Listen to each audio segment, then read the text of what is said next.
স্বাগতম আমাদের P2 লেকচারে। আজকে আমাদের আলোচ্য বিষয় হচ্ছে নিউটনীয় বলবিদ্যা। তো নিউটনীয় বলবিদ্যা একটা ভাস্ট টপিক, তো তার মধ্যে আমরা কিছু সাবসেগমেন্ট করে রেখেছি যাতে আলোচনা সুবিধা হয় আর কি। যেমন এই চ্যাপ্টারে আমরা কি পড়বো? মেইনলি নিউটনের গতিসূত্র, third law, first law, second law, যেগুলো আমরা জানতাম। এরপর আছে ভরবেগের সংরক্ষণ সূত্র, থার্ড ল এবং সেকেন্ড লর যে একটা অ্যাপ্লিকেশন আমরা সবাই জানি। এবং সেই ভরবেগের সংরক্ষণ সূত্রে একটা প্র্যাকটিক্যাল এক্সাম্পল হচ্ছে রকেট। এই রকেটের উপর আলোচনা থাকবে। আর এটা একটা নতুন টপিক, এটা মানে আগে জাস্ট ভার্বালি আলোচনা করা হতো, এখন বেশ রিগোরাসলি আলোচনা আছে তোমাদের বইয়ে। এটার নাম হচ্ছে কলিশন বা সংঘর্ষ। এটা ওই ভরবেগের সংরক্ষণ সূত্র, গতিসূত্র, এই সব কিছুর একটা কম্বিনেশন। তো সেটা দুই প্রকার, ইলাস্টিক আর ইনইলাস্টিক। তো এগুলোর আমরা থিওরি আলোচনা করব, মানে এখানে খুব ডিটেইলে যাব না, বাট এগুলোর থিওরি আলোচনা করা আছে, ওইসব এপিসোডগুলো তোমাদের একটু দেখে নিতে হবে। আমরা সরাসরি অঙ্কে বা ওই অঙ্কে লাগবে এমন কিছু সূত্র নিয়ে মেনলি আলোচনা করব। এরপর আছে কৌণিক গতিসূত্র। কৌণিক গতিসূত্র হচ্ছে আমরা এতক্ষণ যা যা বলেছি, ভরবেগের সংরক্ষণ সূত্র, বল ইকুয়াল টু ma, সেই সব সূত্রগুলো কৌণিক ভার্সন আছে আবার। তো ওগুলোও আমাদের জানতে হবে। তার মধ্যে মেইন টপিক হচ্ছে জড়তার ভ্রামক। বিভিন্ন কেসে জড়তার ভ্রামকগুলো কেমন হবে, গোলকের ক্ষেত্রে কেমন, তারপর একটা চিকন লাঠির ক্ষেত্রে কেমন, কোন অক্ষের সাপেক্ষে কেমন। তো এগুলোর উপর বিভিন্ন অ্যাপ্লিকেশন আছে। আর এরপর একটা খুব ইম্পর্টেন্ট টপিক হচ্ছে কেন্দ্রমুখী বল বা সেন্ট্রিপেটাল ফোর্স, এবং এটার উপর বেশ কিছু ম্যাথ আমরা দেখব। আর ব্যাংকিং আছে লাস্টে, যে সাইকেলে যে চড়ে সে কোন একটা কার্ভের মধ্যে দিয়ে যাওয়ার সময় কেন বাঁক নেয়।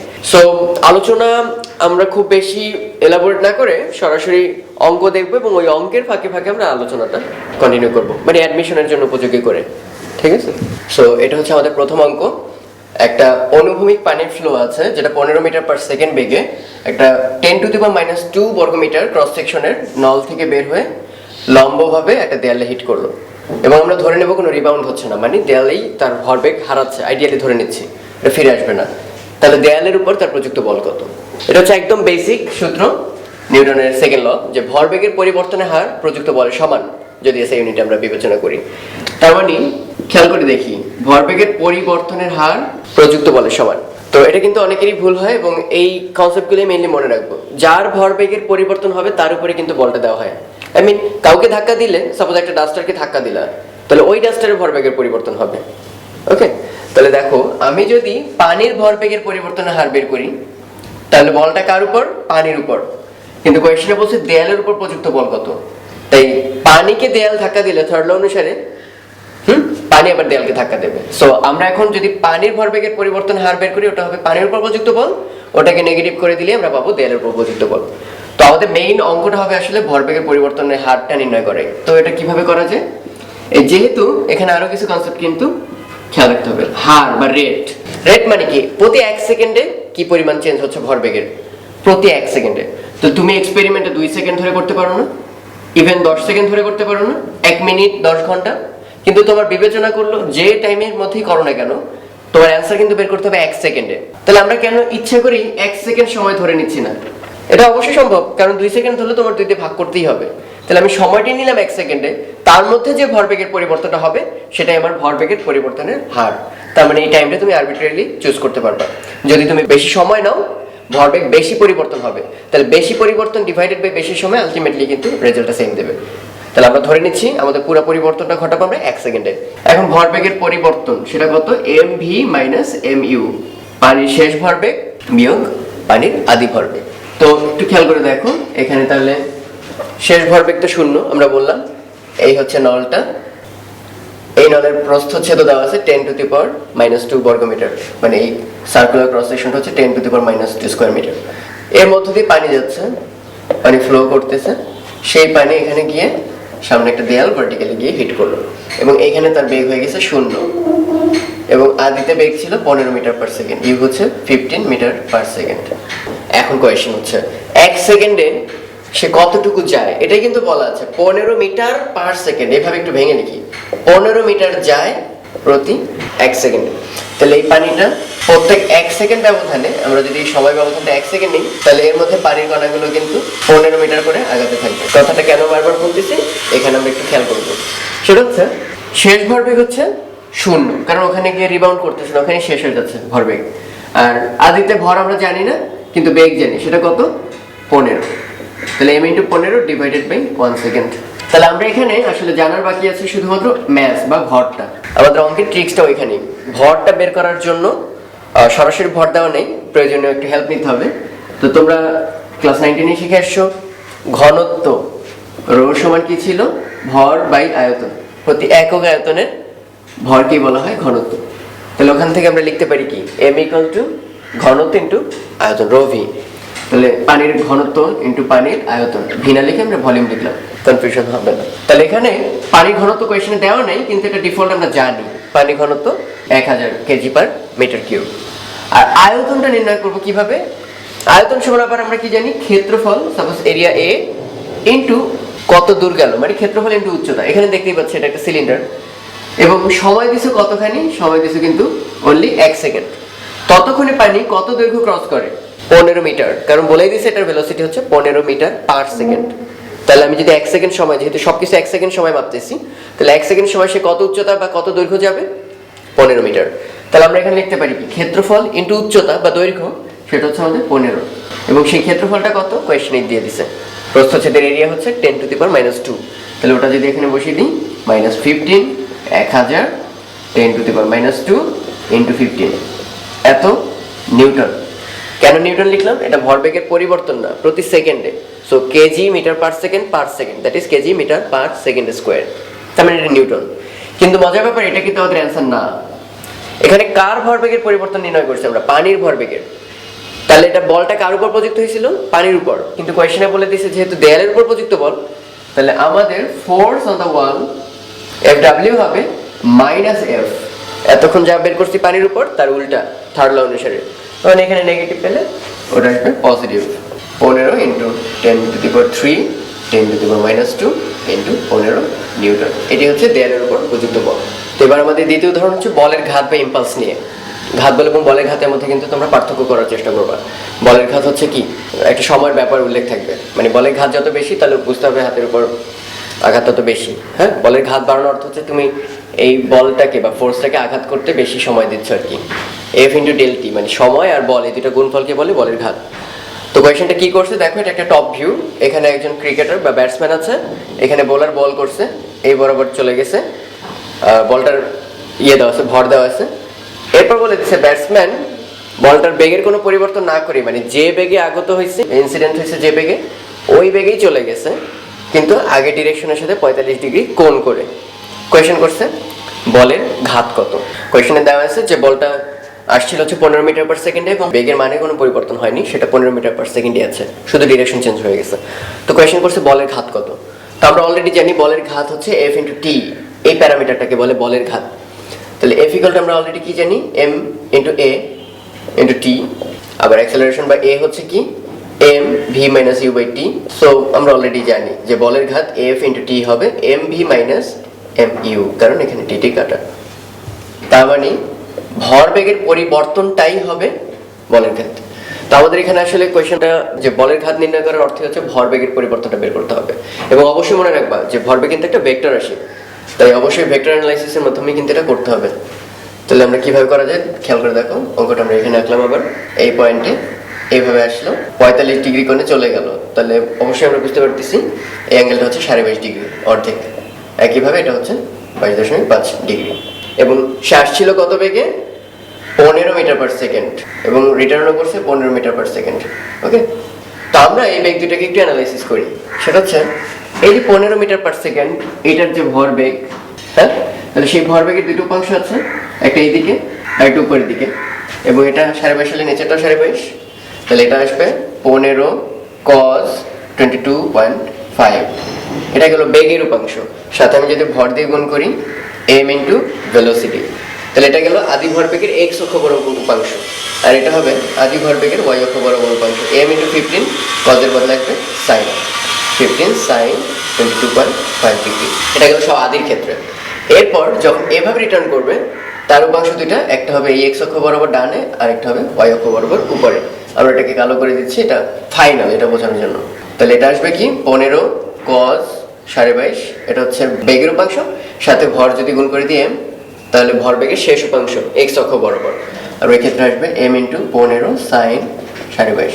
এবং আমরা চোখের দেখে কিন্তু একটা জিনিস বুঝে গেছি, আমরা আগেও একটা ক্লাসে বলেছিলাম যে একটা ভেক্টরকে উপাংশ ভাগ করার পর কিন্তু ওই ভেক্টরের অস্তিত্ব থাকবে না, কারণ ওই দুইটা উপাংশ মিলেই আগের ভেক্টরটাকে দেয়। তার মানে আগের এই ভেক্টরগুলোকে আমরা আসলে আর মনে মনে ভাববো না, এই ভেক্টরগুলো আর নাই। তাহলে একটু খেয়াল করে দেখো, এটা ছিল আদি ভরবেগ উপরের দিকে, এটা হচ্ছে শেষ ভরবেগ, এবং দেখো মানের কোনো চেঞ্জ নেই, m15 sin 22 m15 sin 22। তাহলে আমি কি বলতে পারি y অক্ষ বরাবর ভরবেগের কোনো চেঞ্জ হয়নি, that is del py, y অক্ষের দিকে চেঞ্জ আসলে 0। তার মানে একমাত্র পরিবর্তন করছে কিন্তু x অক্ষ বরাবর। অনেকে ভাবতে পারো কেন x অক্ষ বরাবর তো m15 cos 22, এখানে m15 cos 22, চেঞ্জটা কোথায়? ভরবেগে একটা ভেক্টর রাশি, এটা শুধু মান চেঞ্জ না হলেই যে চেঞ্জ হবে না তা কিন্তু না। ডিরেকশন দেখো, আগে ছিল বামে, পরে হয়ে গেছে পুরোপুরি রিভার্স, মানে একটা বিশাল চেঞ্জ। তাহলে আমাদের চেঞ্জ x অক্ষ বরাবর কত হলো, m ইনটু 15 cos 22 মাইনাস, এখানে খেয়াল করে দেখো এখানে আরেকটা মাইনাস দেবো, m ইনটু 15 cos 22। আরেকটা কেন মাইনাস? আমরা এই জাতীয় অঙ্ক করার সময় সেই 9 থেকে করে আসতেছি, মনে আছে? একটা নির্দিষ্ট দিককে ধনাত্মক ধরে নিবা, ধরলাম এখানে ডান দিকে পজিটিভ, তাহলে আমরা এই যে 15 cos 22 ইনটু m এটাকে লিখছি প্লাস, আর এটা অবশ্যই তখন হবে কি নেগেটিভ, কারণ এই অক্ষের অপোজিট দিকে ডিরেক্টেড। আর এই মাইনাসটা কেন দিলাম? এটা পার্থক্য বোঝানো। তাহলে আলটিমেটলি থাকলো 2m ইনটু 15 cos 22.5। এই হচ্ছে নেট ভরবেগের পরিবর্তন। আর ভরবেগের পরিবর্তনটাকে কি বলে? বলে ঘাত।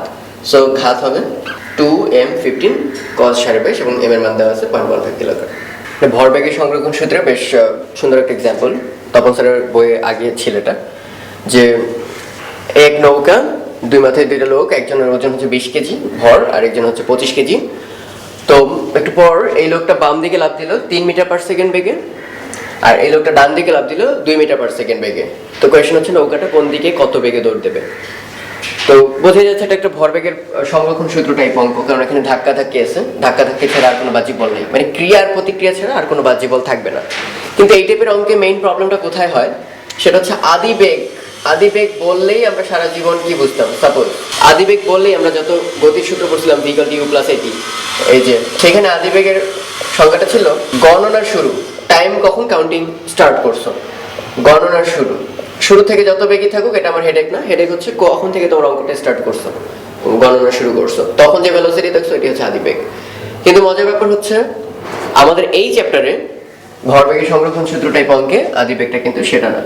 আদিবেগ হবে, এটা অবশ্যই সবাই মাথায় সেট করে ফেলবা, আমাদের এই চ্যাপ্টারে আদিবেগ হবে সংঘর্ষ, যেটাকে আমরা ধাক্কা ধাক্কি বলতে পারি, ক্রিয়া প্রতিক্রিয়া যেটা তোমরা বারবার সুন্দর নামে ডাকো, সংঘর্ষ বা ধাক্কা ধাক্কি সেটাকে আমরা শুদ্ধ নামে ডাকবো ক্রিয়া প্রতিক্রিয়া।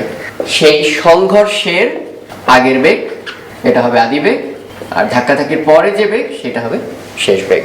তো এটা একটা পারফেক্ট এক্সাম্পল হতে পারে কেমন, যেমন একটা গুলি বের হলো একটা বন্দুক থেকে, আদিবেগ কত? বন্দুকের আদিবেগ 0, গুলির আদিবেগ 0, কারণ ধাক্কা ধাক্কি এখন শুরুই হয়নি, তার আগে তার স্থির অবস্থায় আছে। এরপর একটা স্প্রিংকে সংকুচিত করে সে বের হয়ে আসবে, মানে ধাক্কা দিয়ে বের হয়ে আসবে। তো তখন আমরা বলবো গুলিটা সাপোজ 30 মিটার পার সেকেন্ড বেগে বেরিয়ে আসতেছে, আমরা বললাম একজন লোক 30 মিটার পার সেকেন্ড বেগে গুলি করলো, তাহলে এই গুলিটার এটাকে আদিবেগ নাকি শেষ বেগ?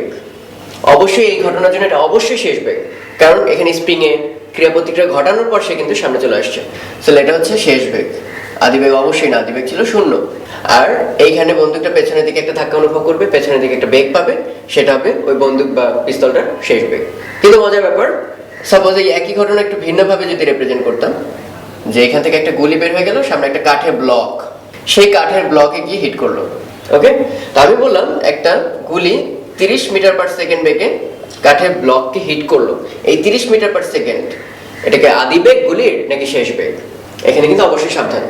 আমরা অলরেডি দেখালাম যে বন্দুকের ক্ষেত্রে এটা অবশ্যই শেষ বেগ, কারণ বন্দুকের ক্ষেত্রে শুরুতে সে স্থির ছিল, তারপর স্প্রিংকে কিক করে সামনে চলে আসছে, ধাক্কা ধাক্কির পরের বেগটা হচ্ছে 30 মিটার পার সেকেন্ড। কিন্তু এবার যদি ঘটনা বলি এতটুকু পার্টকে, মানে এই যে কাঠের ব্লকটায় আঘাত করা পার্টটা যদি আমার ঘটনা হয়, তাহলে কিন্তু এখনো কাঠের ব্লককে আঘাত করে নাই, তাই ধাক্কা ধাক্কির আগেই তার বেগ কত? 30 মিটার পার সেকেন্ড। এবং ধাক্কা ধাক্কির পরে অনেক অঙ্ক দেওয়া থাকে যে এর বেগ অর্ধেক হয়ে গেল, সাপোজ 15 মিটার পার সেকেন্ড, এটা হবে তার জন্য শেষ বেগ। তার মানে অবশ্যই আদিবেগ বা শেষ বেগ এই চ্যাপ্টারের জন্য, সংঘর্ষের অঙ্ক কিংবা ধাক্কা ধাক্কির অঙ্কের জন্য অবশ্যই ক্লিয়ার করে নিতে হবে কোন ঘটনার জন্য আদিবেগ বলতেছো, কোন ঘটনার জন্য শেষ বেগ বলতেছো। তো এই অঙ্কটা যদি আমরা খুব রিগোরাসলি করতে চাই, সব রুল টুল মেনে, তাহলে আমাদের বলা উচিত টোটাল আদি ভরবেগ হবে টোটাল শেষ ভরবেগ। এখানে টোটাল অবজেক্ট আছে তিনটা, ধরলাম এটা m1, এটা হচ্ছে m2 মানে নৌকাটা, এখানে আছে m3। এখানে কোনো বাহ্যিক বল থাকবে না, তার অর্থ এখানে বাইরে থেকে কোনো ঢেউ আসবে না, কিংবা কোনো ফ্রিকশন, সান্দ্রতা, বাতাসের বাধা, এগুলো কিন্তু আমরা সব কনসিডার করবো না। তাহলে এখানে দেখো খেয়াল করে 3 মিটার পার সেকেন্ড, এখানে 2 মিটার পার সেকেন্ড, এগুলো কি আদি বেগ নাকি শেষ বেগ? কোনো রকম সমস্যা নেই। খেয়াল করে দেখো, এই লাফ দিতে হলেই অবশ্যই সে পা দিয়ে কিন্তু একটা কিক করে আসছে, তার মানে কিক করা বা ধাক্কা ধাক্কির আগের বেগটা কিন্তু শূন্য। যেই ধাক্কা মারলো তখন সে বেগ পাইলো প্রতিক্রিয়ার ফলে 3 মিটার পার সেকেন্ড। একই কথা এক্ষেত্রে প্রযোজ্য, সে লাথি দিল একটা, তার আগে কিন্তু তার বেগ শূন্য, সে দাঁড়ায় আছে, এরপর ধাক্কার পরে সে কিন্তু সামনের দিকে পড়ে গেল 2 মিটার পার সেকেন্ড বেগে। সো ধাক্কা ধাক্কির আগে u1 এটা কিন্তু শূন্য, u2 এটাও কিন্তু শূন্য, আর এখানে দেখো নৌকার বেগ, সেটার আদি বেগ হচ্ছে শূন্য, তিনটারই আদি বেগটা হচ্ছে শূন্য। তাহলে আমি লিখতে পারি m1u1 plus m2u2 plus m3u3, এগুলো সব হচ্ছে আদি ভরবেগ, আদি ভরবেগের সমষ্টি টোটাল। এটা হইতে হবে শেষ ভরবেগ m1v1 m2v2 m3v3, শেষ ভরবেগ যেগুলো আছে সেগুলো সমষ্টি সমান।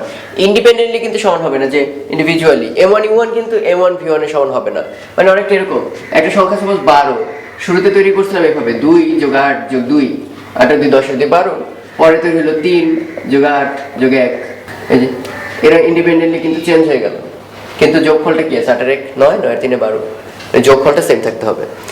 তো এখন আমরা দেখলাম এখানে প্রত্যেকটারই আদি ভরবেগ হচ্ছে শূন্য, তাহলে আমরা বাম পক্ষে লিখতে পারি শূন্য, আর ডান পক্ষে এটা হচ্ছে আমাদের নৌকার ভরবেগ।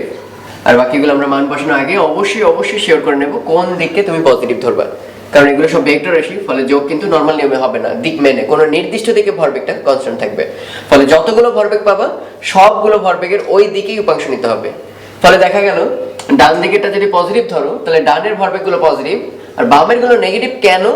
কারণ বামের গুলোকে আমরা বামে নিচ্ছি না, বামটাকে ডানে উপাংশ বানায় তারপর নিতেছি। সো মাথায় রাখবা, ভরবেগের সংরক্ষণ সূত্র কিন্তু একটা মাত্র নির্দিষ্ট দিকে খাটবে। তো অনেকে এই কোয়েশ্চেনটা প্রায় বলছো না যে কেন মাইনাস হয়। মাইনাসের মিনিংটা হচ্ছে যতগুলো ভরবেগ যে কোনো দিকেই থাকুক না কেন, আমরা সবকিছুকে একদিকে ভেঙে উপাংশ নিয়ে তারপর ভরবেগের সংরক্ষণ সূত্রটা অ্যাপ্লাই করতেছি। এবং ক্লাস 9-এ কিন্তু এই কথাটা বলা ছিল যে একাধিক বস্তুর মধ্যে যদি ক্রিয়া প্রতিক্রিয়া ছাড়া অন্য কোনো বল কাজ না করে, বাহ্যিক বল যদি শূন্য হয়, সেক্ষেত্রে কোনো নির্দিষ্ট দিকে মোট ভরবেগের কোনো পরিবর্তন হয় না। তো এই সেই নির্দিষ্ট দিক তুমি যাকে পজিটিভ ধরে নিবা। তাহলে ডান দিককে পজিটিভ ধরলে এটা কি আসবে? বাম দিকে এটা হবে নেগেটিভ, ফলে আমরা লিখতে হবে হচ্ছে 20 ইন্টু -3, এরপর 25 ইন্টু +2। +2 কেন বোঝাই যাচ্ছে? ডান দিককে আমরা পজিটিভ ধরছিলাম। আর জানি না কোনটা m2, মানে m2 হচ্ছে 300 কেজি, জানি না কোনটা v2। তাহলে এখানেও কিন্তু সেই অনেক আগে থেকে এই জিনিসটা অবশ্যই তোমাদের জানা আছে, যে প্যারামিটারটা বের করবা, নির্ণয় রাশি হচ্ছে v2, নৌকার বেগ, শেষ বেগ, সেটা কিন্তু কোনো চিহ্ন বসানো যাবে না।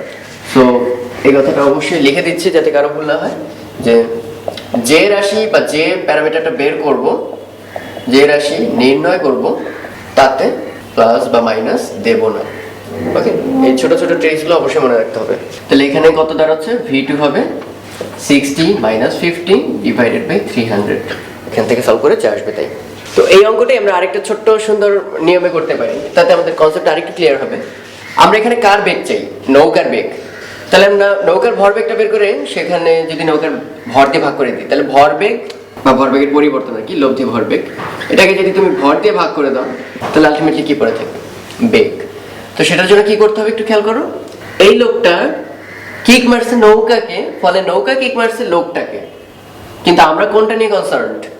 নৌকাটার বেগ নিয়ে। সো আমাদের এখন দেখতে হবে লোকটা নৌকাকে কোন দিকে ধাক্কা মারছে। সাপোজ বামে লোকটা, সে নৌকাকে ধাক্কা দেবে ডান দিকে, এবং সে কত ভরবেগ দিয়ে ধাক্কা দেবে? 20 × 3, দ্যাট ইজ 60 ভরবেগটা। অন দি আদার হ্যান্ড, এই কিন্তু নৌকাকে ধাক্কা দেবে বাম দিকে, ফলে নৌকা তাকে ডান দিকে ফেলে দিয়েছে, ফলে সে কিন্তু নৌকাকে একটা ভরবেগ দেবে, সেটা কত? 25 × 2। এর মধ্যে কোনটা দিচ্ছে খেয়াল করে দেখো তো। এ হচ্ছে 60 আর 25 × 2 হচ্ছে 50। তাহলে লব্ধি পড়ে থাকবে কিন্তু কত? খেয়াল করে দেখো, 10। 60 - 50। তাহলে আমরা বুঝতে পারতেছি ভরবেগ লব্ধি কত থাকবে? ডান দিকে থাকবে, এবং সেটা ভ্যালু হচ্ছে কত? 10।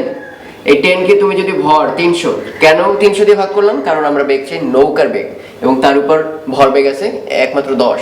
সেই যে 1/30, এটাই হবে নৌকার বেগ। এবং কোন দিকে সেটাও কিন্তু তুমি অলরেডি জেনে গেছো, দেখতেই পাচ্ছ সেটা ডান দিকে, মানে যেটাকে তোমরা আগের অঙ্কে বলতাম অ্যান্সার যেহেতু পজিটিভ আসছে তাহলে বুঝতে হবে কি ডান দিক পজিটিভ ধরছিলাম না আমরা। তো এটাকে অনেক সময় সুন্দর করে আমরা লিখি এই যে ভারী বালক যে 25 কিংবা যাকে তুমি সাপোজ একে ধরছো দ্বিতীয় বালক এ প্রথম বালক, তাহলে অ্যান্সারটা হবে নৌকাটা যাবে দ্বিতীয় বালকের দিকে 1/30 মিটার পার সেকেন্ড বেগে। একই কথা এই ক্ষেত্রেও ডান দিকে কিংবা দ্বিতীয় বালকের দিকে কিংবা মোটা বালকের দিকে এত মিটার পার সেকেন্ড বেগে যাচ্ছে। তো ভরবেগের সংরক্ষণ সূত্র আরেকটা সিম্পল প্রবলেম, যে সার্টেন একটা ভর দেওয়া আছে, এক ব্যক্তি বরফের একটা পুকুর মানে অলরেডি বরফ হয়ে গেছে সেই পুকুর উপর দাঁড়িয়ে এখানে সাপোজ লোকটা সে একটা হাত থেকে বল ছুঁড়ে মারছে এবং কত বেগে ছুঁড়ে মারছে বলে দিচ্ছে, বলটা ভর 0.5 কিলোগ্রাম এবং এই বলটা 10 মিটার পার সেকেন্ড বেগে একটা দেয়ালের দিকে ছুঁড়ে মারছে। তো দেয়ালের দিকে ছুঁড়ে মারার পর এই বলটা আবার রিবাউন্ড করে ধাক্কা খেয়ে ফিরে আসে। তো এরপর সে আবার ক্যাচ ধরে, মানে বিষয়টা এরকম যে আমি দেয়ালে মারলাম, ধাক্কা খাওয়ার পর আবার ফিরে আসছে, আমি আবার মারবো, এরকম সিচুয়েশনটা। কিন্তু মজার ব্যাপারটা খেয়াল করতে আশা করি, আমি যখনই আমার নিচে কিন্তু বরফের পুকুর, তার মানে আমরা ধরে নিচ্ছি এখানে ঘর্ষণ নেই, আমি যখনই বলটা ছুঁড়ে মারবো অনেকটা বন্দুক থেকে কিন্তু গুলি করার মতো, ফলে ভরবেগের সংরক্ষণ সূত্র কিন্তু খাটবে। আমি সামনে ভরবেগ দিচ্ছি, অতএব আমার পেছনে একটা ভরবেগ পেতে হবে, কারণ আমার আদি ভরবেগ ছিল 0, ফলে পরের ভরবেগে হতে হবে 0, ফলে আমি যেই ছুঁড়ে মারবো আমি কিন্তু পেছনের দিকে একটা বেগ পেয়ে গেছি। এরপর বলটা আবার ফিরে আসবে, সেটা আবার ধরলে আমি আবার বাড়তে একটা বেগ পাবো, আবার ছুঁড়বো, আমি ফিরে যাচ্ছি, এরকম বলটা আবার আমার কাছে চলে আসবে, আমি আবার একটা বেগ পাবো। তো কোয়েশ্চেনটা করছে এই ক্যাচ ধরার পর সে কত বেগে চলতে থাকবে, আর যদি ভূমির সাপেক্ষে লোকটার বেগ 1 মিটার পার সেকেন্ড হতে হয় তাহলে সে বলটাকে কয়বার ছুঁড়ে মারতে হবে। তো অঙ্কটা আমরা কিভাবে করবো খেয়াল করুন। শুরুতে সিচুয়েশনটা কি, এই দেখো সে 10 মিটার পার সেকেন্ড বেগে বল ছুঁড়ে মারছে, ছুঁড়ে মারার আগে কি দুজন স্থির না, ধাক্কা ধাক্কির মানে আমার হাতে বাড়ি দেওয়ার আগে, এই ধাক্কা ধাক্কির আগে কিন্তু লোকের ভরবেগও 0, বলের ভরবেগে 0, তাহলে 0 + 0 আদি ভরবেগের সমষ্টি কত 0। পরের ভরবেগটা কি সিচুয়েশনটা দেখি আমরা ধরলাম লোকটার বেগ আমরা জানি না, তাহলে লোকটার ভর হচ্ছে 49.5 ইন্টু লোকের বেগ ধরে নিলাম ভি, ডানে হতে পারে বামে হতে পারে, যে রাশি নির্ণয় করবো তার প্লাস মাইনাস আমরা জানি না, আর আমরা ডান দিকে প্লাস ধরে নিচ্ছি, ওকে।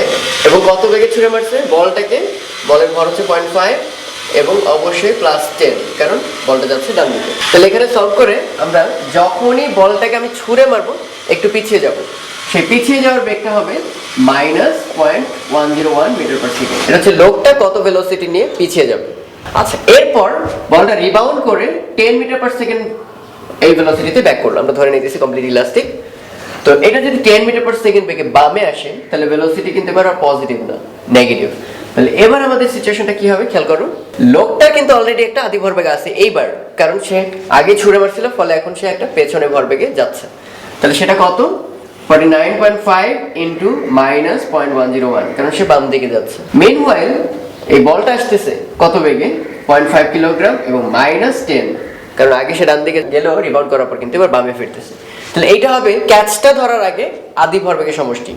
তাহলে ক্যাচ ধরার পরে কি সিচুয়েশন, আমি যেহেতু ক্যাচ ধরে ফেলছি, লোকটা এবং বলটা এই দুইজন কিন্তু একটা সিঙ্গেল বডি, একত্রিত বস্তু, তাহলে ভরটা হবে 49.5 যোগ 0.5 ইন্টু মিলিত বস্তুর বেগ ভি।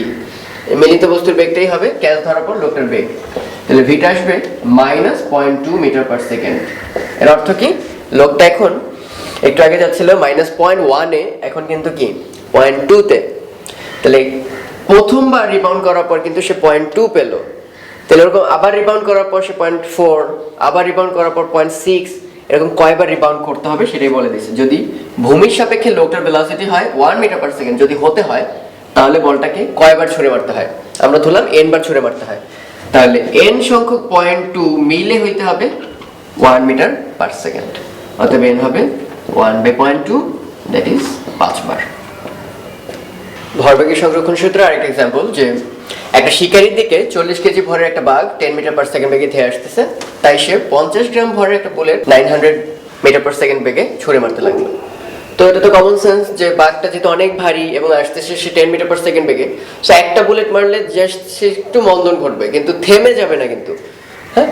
তো এখানে কিন্তু বাঘের ইচ্ছা অনিচ্ছার কোনো ব্যাপার নেই যে একটা গুলি খেয়ে সে পালায় যাবে, এমন কিছু হবে না ফিজিক্সে।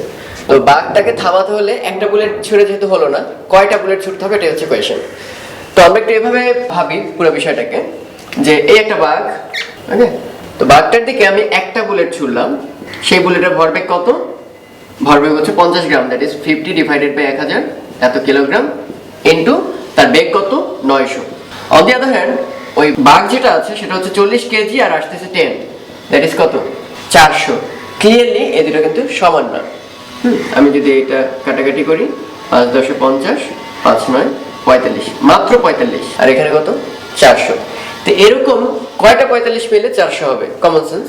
তাহলে এরকম আরো একটা বুলেট এরকম ধরলাম, এখানে অনেকগুলো বুলেট, কত n সংখ্যক বুলেটের টোটাল ভরবেগ হবে একা বাঘের ভরবেগের সমান। তার মানে আমরা এভাবে লিখতে পারি, এটা হচ্ছে বাঘের ভর, বাঘের বেগ, আর ওখানে n সংখ্যক বুলেটের ভর ইনটু বুলেটের বেগ। তার মানে এই বাঘের ভরবেগ হতে হবে বুলেটের ভরবেগের সমান এবং বিপরীত, যাতে থেমে যায়। তাহলে বাঘের ভর আমরা লিখে ফেলি 40 × 10, আর ওখানে বুলেটের ভর দেওয়া আছে 50/1000, কেজিতে কনভার্ট করলাম। n এর ভ্যালু আমাকে বের করতে হবে, আর ভেলোসিটি হচ্ছে 900। তাহলে এটা সলভ করলে আমরা n পেয়ে যাব প্রায় 9। তো রকেটের একটা আলোচনা তোমাদের বইয়ে আছে, একটু ইন শর্ট। তো আমি এখানে ডিটেইল ডেরিভেশনটা দেখাই দিতেছি, তারপর একটা ম্যাথ করব, ব্যাস রকেট সম্পর্কিত প্রবলেমগুলো ওখানেই শেষ।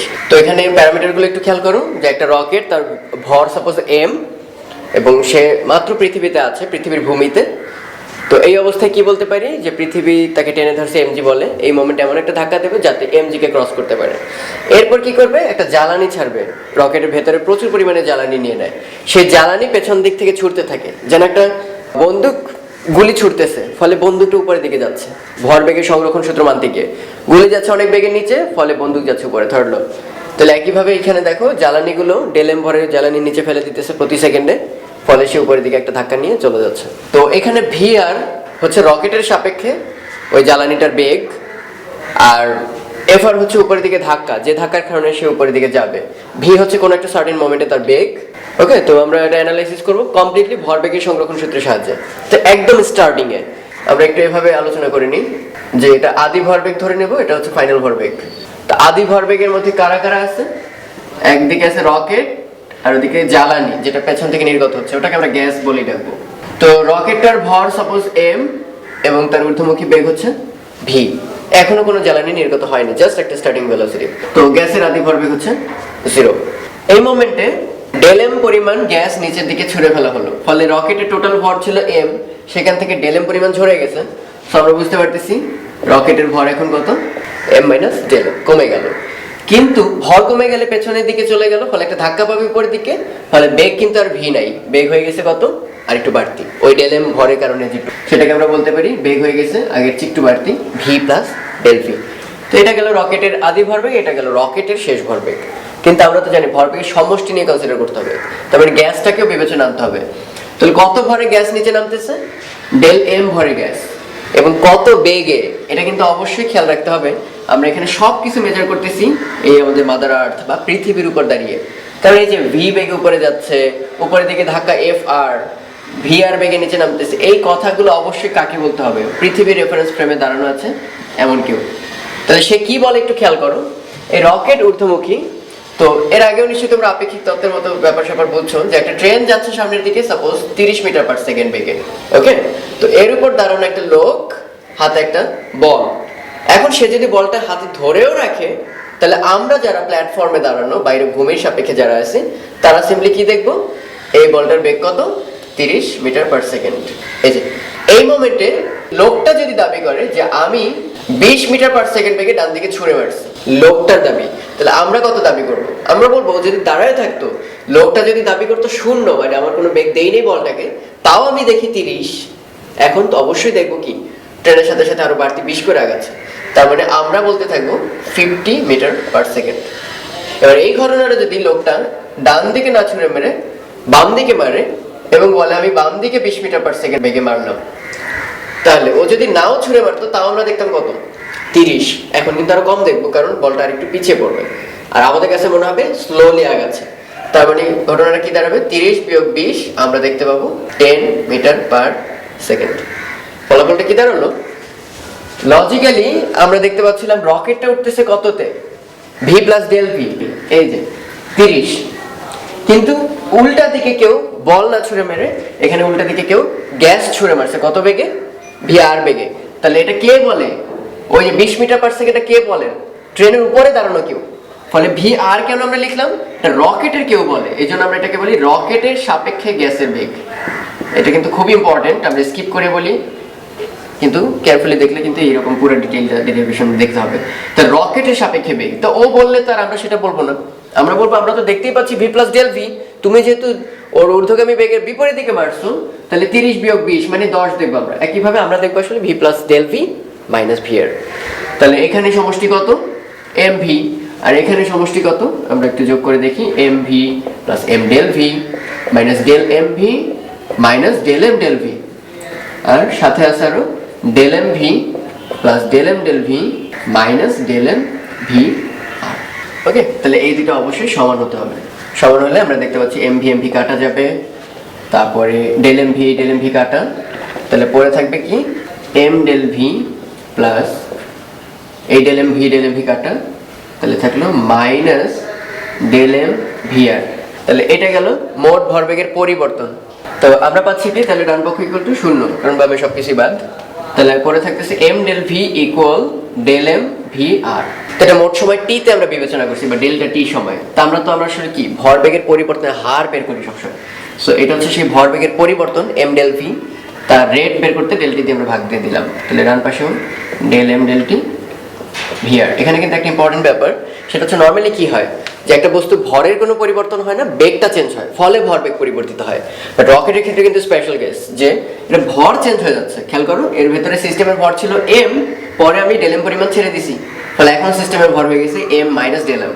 On the other hand V R, বেগটা কিন্তু একই রেটে থাকতেছে। তার মানে এটার মাথায় রাখো, আগে ছিল ভর চেঞ্জ হবে না, বেগ চেঞ্জ হবে, আর এখন ভর পরিবর্তন হবে, বেগ চেঞ্জ হচ্ছে না।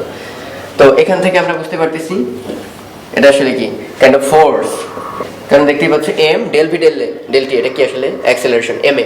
তাহলে F equal to M A, এই সেই ঊর্ধ্বমুখী ধাক্কা, এটাকে আমরা এফ ধাক্কা বল বললাম। আর ডান পাশে কি থাকতেছে ডেল এম ডেল টি। তাহলে অতি ক্ষুদ্র সময় ব্যবধান যদি নিয়ে কাজ করি, মানে ডেল টি যদি টেন্ডস টু 0 হয়, তাহলে ক্যালকুলাসের ভাষায় আমরা লিখতে পারি minus DM DT into V R. Minus কেন দিলাম? ক্যালকুলাস কখন মাইনাস দেয়? ক্যালকুলাস ধরে নেয় এই D M D T, D X D T, D Y D T যাই হোক, এটা সবসময় পজিটিভ, এই জন্য বাংলা নাম করা হয়েছে বৃদ্ধি হার। কিন্তু অনেক সময় তো হ্রাসও পাবে, যেমন এখানে সময়ের সাথে ভর কিন্তু হ্রাস পাচ্ছে, তাই সামনে মাইনাস দিয়ে বুঝিয়ে দিতে হবে তোমার এই পজিটিভ সংখ্যাটার সামনে মাইনাস গুণ হয়ে ওভারঅল নেগেটিভ মিন করতেছে। ক্যালকুলাস নিজে নিজে কিন্তু বুঝতে পারে না এম কি সময়ের সাথে কমতেছে না বাড়তেছে, ডিফল্ট সে ধরে নেয় সবসময় বাড়তেছে, তাই মাইনাস দিয়ে আমি বুঝিয়ে দিলাম এটা হ্রাস। আর ভি আর হচ্ছে রকেটের সাপেক্ষে গ্যাসটা নির্গমন বেগ। তাহলে এই হচ্ছে ধাক্কা রাশিমালা। তো এখন আমরা ত্বরণ নির্ণয় করব, আশা করি এইটুকু তোমরা বুঝতে পারছো। তো আমরা অনেক কষ্ট করে ডিরাইভ করলাম, এটা হচ্ছে ঊর্ধ্বমুখী ধাক্কা, কিন্তু এখানে লব্ধি বল কিন্তু একা না। এখানে অবশ্যই খেয়াল রাখবা, লব্ধি বল মানে নিউটনের second law, summation F equal to যতগুলো ফোর্স আছে তার সমষ্টি লব্ধি ইকুয়াল টু এম এ। এখানে ফোর্স কিন্তু উপরের দিকে হচ্ছে এফ আর, কিন্তু পৃথিবী কিন্তু তাকে টেনে ধরছে এমজি বলে, যেহেতু পৃথিবী থেকে লঞ্চ করা শুরু করছে, সে গ্র্যাভিটি বাইরে যায়নি। তাহলে এখানে সামেশন অফ ফোর্স হবে উপরের দিকে ধাক্কা minus MG equal to M A. তো এখান থেকে আমরা এখন ডিডিউস করব একটা বেগের রাশিমালা। আমরা যেমন উপরের দিকে ছুঁড়ে মারা বস্তুর ক্ষেত্রে কি জানি, সে যে তোমাদের অনেকগুলো কেস দেখাইছিলাম, তো উপরের দিকে ছুঁড়ে মারা বস্তুর ক্ষেত্রে ভি ইকুয়াল টু কি হয়, ইউ মাইনাস জিটি বা ভি নট মাইনাস জিটি। তো আমরা দেখবো উপরের দিকে ছুঁড়ে মারা রকেটের ক্ষেত্রে সেই ফর্মুলাটা কেমন হয়।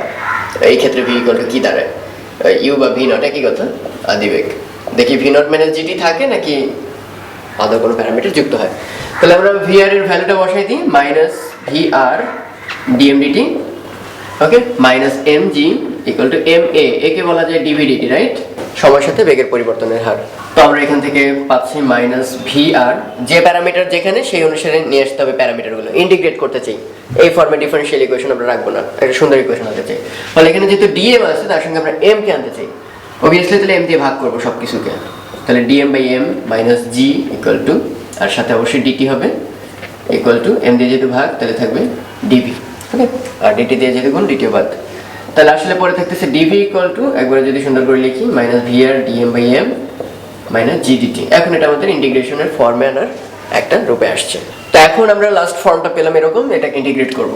লিমিট হবে কিরকম, minus V R D M by M minus G integral D T. Limit হবে 0 থেকে টি, স্টার্টিং টাইম থেকে একটা সার্টেন টাইম টি। ওই স্টার্টিং এর মোমেন্টে তার ম্যাস ছিল সাপোজ এম নট, এবং টি সময় পর তার ম্যাস হয়েছে সাপোজ এম।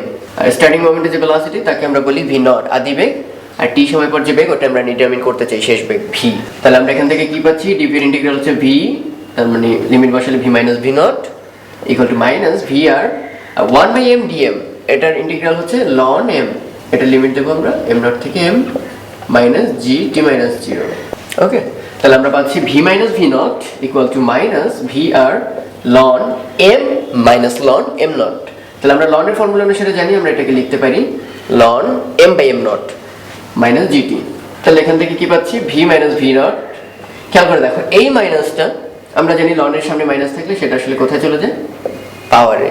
তাহলে আসলে কি থাকলো V R ln M not by M minus G T.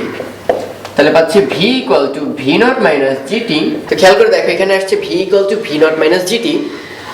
এতটুকু কিন্তু এক্সপেক্টেডই ছিল, কারণ উপরে নিক্ষিপ্ত বস্তুর ক্ষেত্রে আমরা অলরেডি জানি ভি সমান ভি নট মাইনাস জিটি, কিন্তু বাড়তি পার্ট হিসেবে আসছে প্লাস এই টার্মটুকু V R ln M not by M. প্রত্যেকটা টার্মের পরিচয় নিশ্চয়ই ডিরাইভ করার সময় বুঝে গেছো। ভি হচ্ছে টি সময় পর তার বেগ কত, ভি নট হচ্ছে ইনিশিয়ালি তার ভেলোসিটি কত, জি তো আমরা ধরে নিছি কনস্ট্যান্ট, দো বুঝতে পারতেছো এটা একটু ঝামেলা, কারণ রকেট বেশ হাই ভেলোসিটি তো অনেক উপরে যায়, ততক্ষণে কিন্তু জি এর ভেরিয়েশন হয়। ওই কমপ্লেক্স ডেরিভেশন আমরা করতেছি না। ভি আর হচ্ছে রকেটের সাপেক্ষে জ্বালানির বেগ, এম নট হচ্ছে একদম ইনিশিয়ালি রকেট প্লাস জ্বালানি টোটাল ম্যাস, আর এম হচ্ছে টি সময় পর ম্যাস। তো রকেটের উপর একটা সুন্দর অঙ্ক হয়ে যাক, যে দেওয়া আছে একটা রকেটের ভর হচ্ছে 50 কেজি, তার ফিউয়েল ইনিশিয়াল ভর হচ্ছে 450 কেজি। এই ফিউয়েল সেকেন্ডে নিক্ষেপ করতে থাকবে, ফলে রকেট উপরের দিকে যাবে। এবং দেওয়া আছে রকেটের সাপেক্ষে এটা 2 কিলোমিটার পার সেকেন্ড বেগে নির্গত হচ্ছে ফিউয়েলটা। তো সেই ফিউয়েল সরবরাহের হারটা কত, পার সেকেন্ডে কত জ্বালানি আমি সরবরাহ করতেছি বা ফেলে দিতেছি, আর যখন 10 কিলোগ্রাম পার সেকেন্ড রেটে জ্বালানি নির্গত হচ্ছে তাহলে সেই জ্বালানি শেষ হওয়ার মুহূর্তে বেগ কত। তো আমরা দুইটারই ফর্মুলা অলরেডি শিখে ফেলছি, সেই যে শেষ বেগের ফর্মুলা, আর এটা হচ্ছে জ্বালানি সরবরাহের হার। এটা আসলে কোনটা মিন করছে জানো, সেই যে ডিএমডিটি পড়ছি আমরা, সেই ডিএমডিটিটার মানে হচ্ছে আসলে জ্বালানি সরবরাহের হার। তো আমরা একদম ইনিশিয়ালি চিন্তা করতেছি যেহেতু স্টার্টিং এ, তাহলে স্টার্টিং এ সামেশন এফ ইকুয়াল টু 0, হ্যাঁ, কোনো ত্বরণ তখনও পাইনি, জাস্ট স্টার্ট করলো। তো তখন আমরা আশা করতে পারি কি ধাক্কার বলটা এমজির সমান, এবং সেই ধাক্কা সমান আমরা কি জানি ভি আর ডিএমডিটি মাইনাসটা অ্যাভয়েড করলাম আমরা, সমান এমজি। এই এম কিন্তু টোটাল, যেহেতু ইনিশিয়ালি তাহলে তার মধ্যে রকেটের ভরটা ইনক্লুডেড, সেই সঙ্গে ফিউয়েল পুরাটাই আছে। তাহলে আমরা কিন্তু এখানে ভি আর দেওয়া আছে 2 কিলোমিটার, তাহলে 1000 দ্বিগুণ করতে হবে।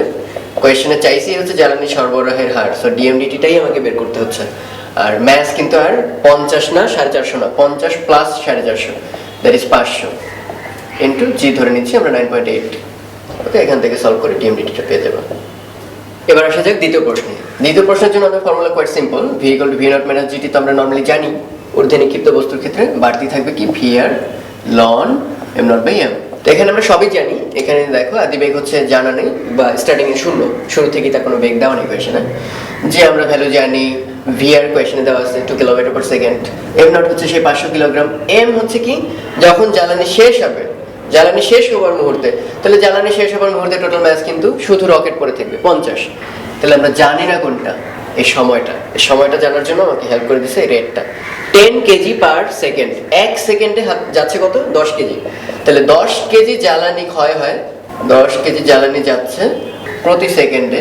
তাহলে আমাদের জ্বালানি টোটাল কত, ফিউল হচ্ছে 450 কেজি, তাহলে এখানে 450 কিলোগ্রাম জ্বালানি যাচ্ছে, 450 ডিভাইডেড বাই 10 এত সেকেন্ড, দ্যাট ইজ 45 সেকেন্ড।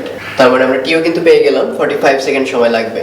তাহলে ভি সমান মাইনাস 9.8 ইন্টু 45 প্লাস ভি আর দেওয়া আছে 2 কিলোমিটার, 1000 দ্বিগুণ করবে লগারিদম উপরে এম নট হচ্ছে 500। শুরুতে একদম ইনিশিয়াল ম্যাস কিন্তু রকেট প্লাস ফিউয়েল, আর লাস্টে পড়ে থাকবে শুধু রকেট। সলভ করলে ভেলোসিটি পেয়ে যাবে। তো এটা ভরবেগের সংরক্ষণ সূত্রের আর একটা সুন্দর উদাহরণ। এটা আগেরগুলোর চেয়ে একটু বেশি বেটার, এই কারণে যে এটা একটা 2D কন্ডিশন, মানে এটা সংঘর্ষটা এক রেখায় হয়নি। এতক্ষণ ধরে আমরা যা পড়ছি রকেট বল এর আগে যতগুলো সংঘর্ষ পড়ছি সব কিন্তু লিনিয়ার, হ্যাঁ। কিন্তু এখানে বলছে খেয়াল করো 1 কেজি ভর একটা স্থির বস্তু আছে, একটা ভেতরে সাপোজ বোমা, এটা হঠাৎ করে এক্সপ্লোড করলো, এক্সপ্লোড করার পর 3টা টুকরা হয়ে গেছে। তাদের ভর বিন্যাস কেমন হয়েছে, একটা ভর যদি এম হয় আর একটা এম হয় তাহলে আরেকটা 3m, দুইটা ছোট টুকরা একটা বড় টুকরা আকারে ভাগ হয়ে চলে গেছে। তো সমান ভরের টুকরা দুইটা 3 মিটার পার সেকেন্ড বেগে লম্বভাবে পরস্পর থেকে লম্বভাবে উড়ে গেছে। তাহলে থার্ড টুকরা বা ভারী টুকরাটা কত বেগে কোন দিকে গেছে, এটা হচ্ছে কোয়েশ্চেন।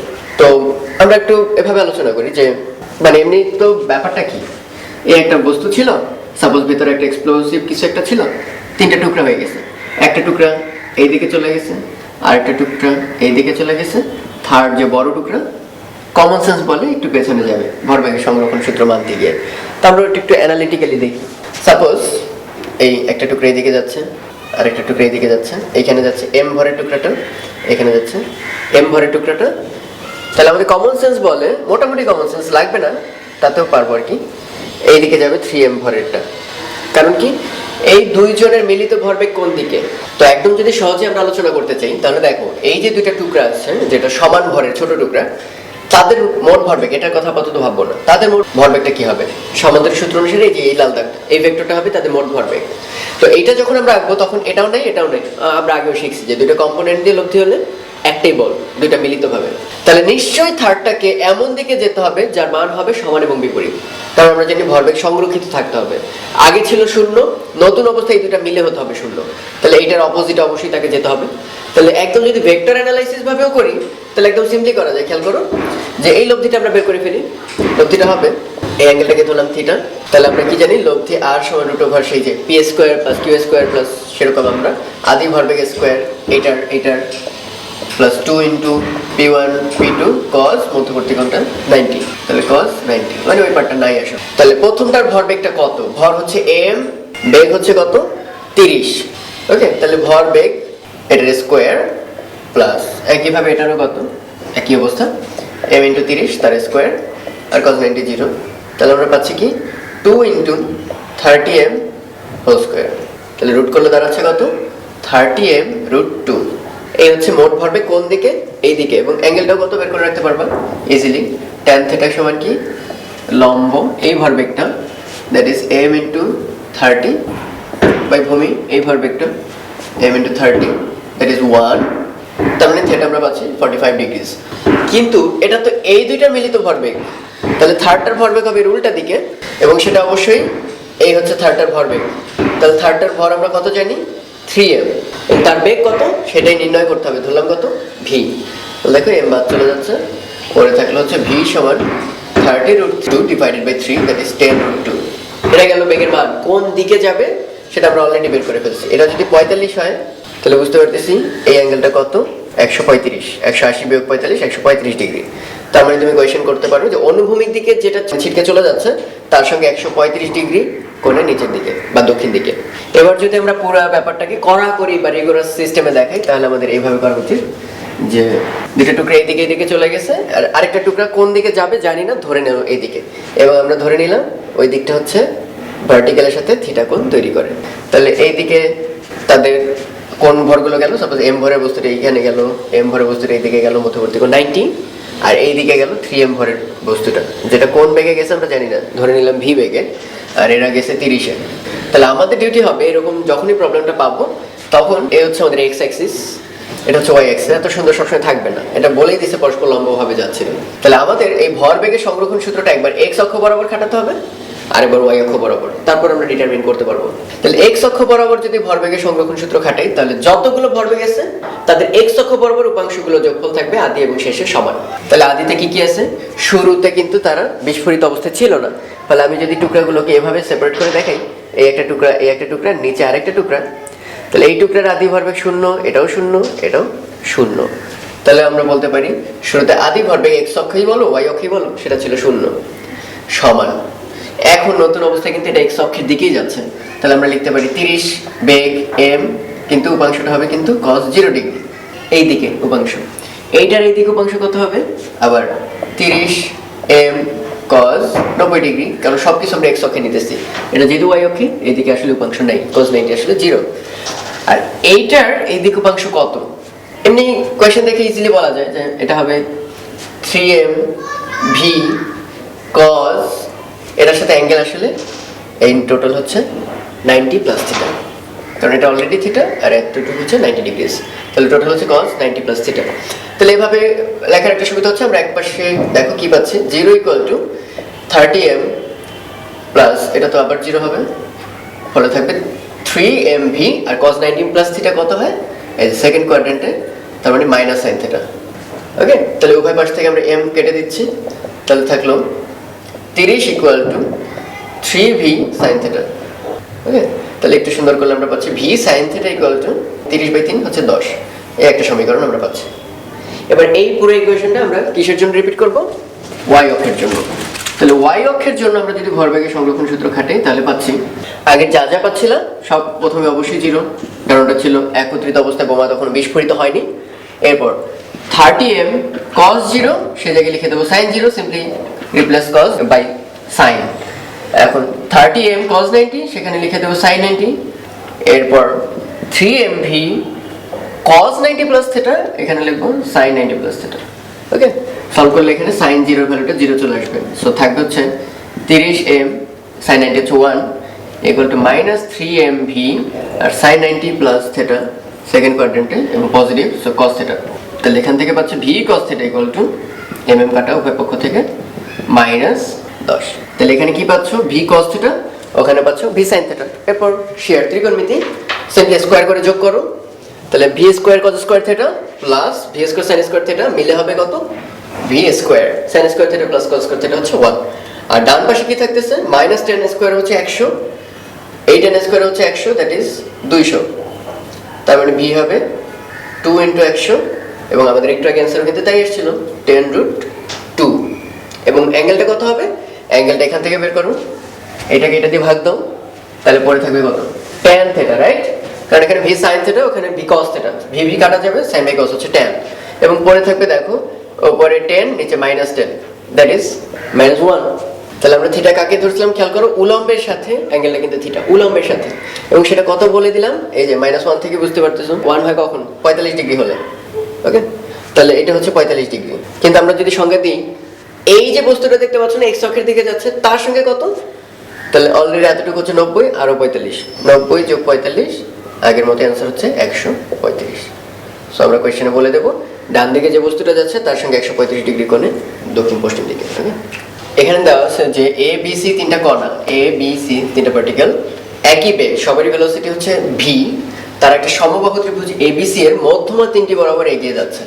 এও v বেগে এগিয়ে যাচ্ছে, এও এই মধ্যমা বরাবর, এই মধ্যমা বরাবর এগিয়ে যাচ্ছে। তাহলে এগিয়ে গেলে কি হবে?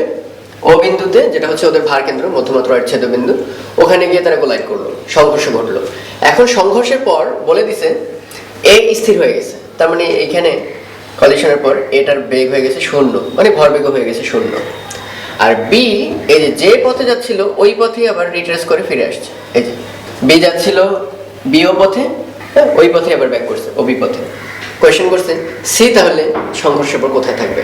তো একটু বুদ্ধি খাটালে কিন্তু আমরা বুঝে যাই সি কে কোথায় থাকতেই হবে। প্রথমে বলো, এই যে এ বি সি তিনটা ভরবেগ কি মধ্যমা বরাবর না? তাহলে আমরা যদি একটু আলাদা করে এঁকে দেখি, এই একটা, এই একটা, এই একটা, তো দারুণ ব্যাপার হচ্ছে এদেরকে আমরা কিন্তু একটা ত্রিভুজ বানাইতে পারি। দেখো খেয়াল করে, তারপরে হচ্ছে এই এই খাড়াটাকে নিচে নিয়ে আসলাম, এই যে তির্যকটা এখানে নিয়ে আসলাম, তাহলে বাকি যেটা পড়ে থাকবে এইটা, সেটাকে আমরা এই বরাবর সেট করতে পারি। তাহলে তিনটা ভেক্টর দ্বারা একটা ত্রিভুজ গঠন হলে ত্রিভুজ সূত্র কি বলে? তাদের লব্ধি কত হবে? 0। আবার বলতেছি একটা ত্রিভুজের তিন বাহু বরাবর এদের সাজাই নেই, এদের দ্বারা একটা ত্রিভুজ গঠন করলে সেই মাথাগুলো মিলে যায়। তাই যদি হয় সিচুয়েশন, তাহলে তাদের লব্ধি ভরবেগ আদি শুরুতে যখন তারা কোলাইড করেনি, ধাক্কাধাক্কির আগে লব্ধি ভরবেগটা 0। তাহলে আমরা ফর শিওর বলতে পারি ধাক্কাধাক্কির পরেও তাদের মোট ভরবেগ কত হইতে হবে? 0, ভরবেগের সংরক্ষণ সূত্রে, যেহেতু বাইরে থেকে কোনো ফোর্স অ্যাপ্লাই করেনি। তাহলে খেয়াল করে দেখো, এ অলরেডি 0 হয়ে গেছে, তার মানে এর নিয়ে আর মাথা ঘামালে চলবে না। এখন বি এর অলরেডি একটা ভরবেগ আছে কোন দিকে? ওবি বরাবর, যেহেতু সে ধাক্কা খাওয়ার পর ওবি বরাবর ফিরছে, এবং 0 হতে হবে। এ অলরেডি 0, বি ফিরছে এই বরাবর, এবং আরেকটা এমন দিকে যেতে হবে যাতে লব্ধি হয় 0। তাহলে আমি কি না বললেও বুঝতে পারতেছো, যেটা হতে হবে অবশ্যই এটা সমান এবং বিপরীত দিকে। তার মানে তোমরা যা ধরছো তাই, এটা হবে বি যেদিকে যাচ্ছে সমান ভরবেগ নিয়ে তার উল্টা দিকে সিকে যেতেই হবে। তার মানে সি যাবে কোন বরাবর? আসলে বিও বরাবর, ডান দিকে। এটা একটা ওয়ে অফ থিঙ্কিং, আমরা আরেকটা দেখাবো। তো একটু আগে আমরা দেখলাম যে এখানে যে তিনটা ভরবেগ দেওয়া আছে, যেটা এ এর ভরবেগ, এটা বি এর ভরবেগ, এটা সি এর ভরবেগ, আমি নাম দিয়ে দিলাম তাদের পি এ, বিবি আর পিসি। তো পি এ কে সাজানো যায় এইভাবে, পিবি ভেক্টরটাকে এভাবে, পিসি ভেক্টরটাকে এভাবে সাজালে পরে একটা ত্রিভুজ গঠিত হয় যার বাহুগুলো সিরিয়ালে আছে। ফলে বুঝতে পারতেছে কোনো লব্ধি নাই ত্রিভুজ সূত্র অনুসারে। ফলে আদি ভরবেগ 0 ছিল, শেষ ভরবেগ 0 বানাতে কি করতে হবে? ওবি বরাবর যদি বি যায়, বিও বরাবর সি কে যেতে হবে যাতে লব্ধি ভরবেগ 0 হয়ে যায়, কারণ এর তখন আর কোনো ভরবেগ থাকে না, কোশ্চেনে বলা আছে। তো এটা একটা সেকেন্ড মেথডে কিন্তু তুমি ভাবতে পারো যে আদি ভরবেগ 0 ত্রিভুজ গঠন নাও করে ভাবা যায়। খেয়াল করে দেখো, এটার নিচের দিকে ভরবে কত mv। ওকে, আর এগুলোর এই যে pb আর pc এদেরকে যদি একটু এভাবে সাজাই, এই যে b বরাবর নিয়ে আসলাম, আমরা জানি ভেক্টরকে শিফট করা যায় মান এবং দিকে অপরিবর্তিত রেখে, এটাকেও নিয়ে আসলাম এই বরাবর, তাহলে এটা হচ্ছে pb, এটা হচ্ছে pc। তাহলে এই অ্যাঙ্গেলটাই না তাদের মধ্যবর্তী অ্যাঙ্গেল, এবং সেটা তো আমরা বুঝতে পারতেছি সমবাহু ত্রিভুজ। তাহলে এটা 30 ডিগ্রি, 60 ডিগ্রি অর্ধেক, 30 30 60, 180 বিয়োগ 60 কত 120, বিপরীত কোণ 120। তাহলে এই অ্যাঙ্গেলটা হচ্ছে 120, এবং আমরা বোধহয় অলরেডি জানি যে দুইটা সমান ভেক্টরের মাঝখানে, এই সমান ভেক্টর কেন, এটাও mv এটাও mv, উল্লেখ্য এখানে কিন্তু সবকটা ভর সমান। তো যদি এমন হয় যে দুইটা সমান ভেক্টরের মাঝে অ্যাঙ্গেল হচ্ছে 120, তাহলে তাদের লব্ধি সুন্দর মতো দেখতে পাবো ওদের মানেরই সমান, মানে লব্ধিটাও হবে ওদের যে কোনো একটা সমান।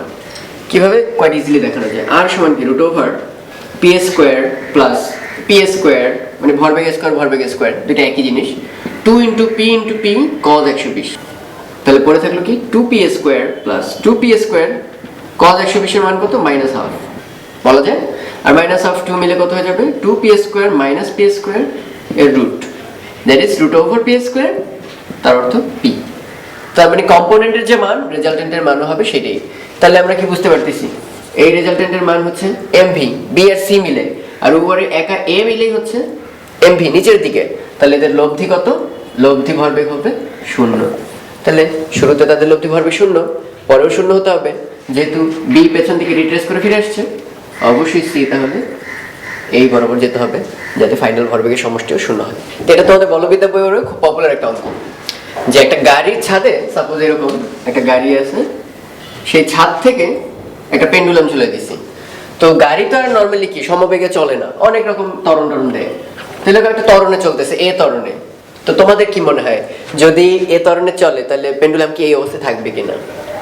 আমার মনে হয় না, পেন্ডুলামটা এরকম করে চলে আসবে। এটা নিয়ে অনেকে কনফিউশন হয় যে পেন্ডুলামকে গাড়ির সাথে চলতে হবে একই ত্বরণ নিয়ে, তাই যদি করতে হয় তো সে পেছনে যাবে কেন? ত্বরণ তো সামনের দিকে, সে সামনে যাবে না কেন? তো এটার অ্যান্সার খুবই সিম্পল, তোমরা একটু ভাবলেই বুঝবা। আমি একটু পরে অ্যান্সার দেবো ওটার, ওকে? তার আগে আমরা অঙ্কটা কি বলে দেখি। যে সেটা এরকম করে বাঁকায় গেছে এবং উলম্বের সঙ্গে সে 50 ডিগ্রি কোণ তৈরি করছে। কোয়েশ্চেন করছে সেই ত্বরণের মানটা কত, সিম্পলি এতটুকু ডেটা দেওয়া যে এই সুতাটা উলম্বের সাথে 50 ডিগ্রি কোণ করছে, গাড়ির ত্বরণ কত, কোনো কিছু ভর দেওয়া নেই, স্পিড দেওয়া নেই, আদি সামথিং সব বাদ। তাহলে কিভাবে এই অঙ্কটা করতে হবে একটু খেয়াল করো। এই পেন্ডুলামকে নিচে টানে কে?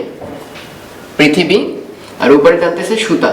তাহলে এই দুইটা লব্ধি হবে কোন দিকে খেয়াল করে দেখো, এই দুইটা লব্ধি হচ্ছে সেই গাড়ির সাথে যাওয়ার জন্য m এ ত্বরণ প্রোভাইড করে। তাহলে এতটুকু তো বুঝতে পারতেছো, এটা যদি সামনের দিকে যেত লব্ধি হতো বাম দিকে, কিন্তু গাড়ি যাচ্ছে কোন দিকে? ডান দিকে। ফলে এটা এমন দিকেই আসতে হবে যাতে এই দুই বলটা মিলিতভাবে লব্ধিটা গাড়ির দিকেই দেয়।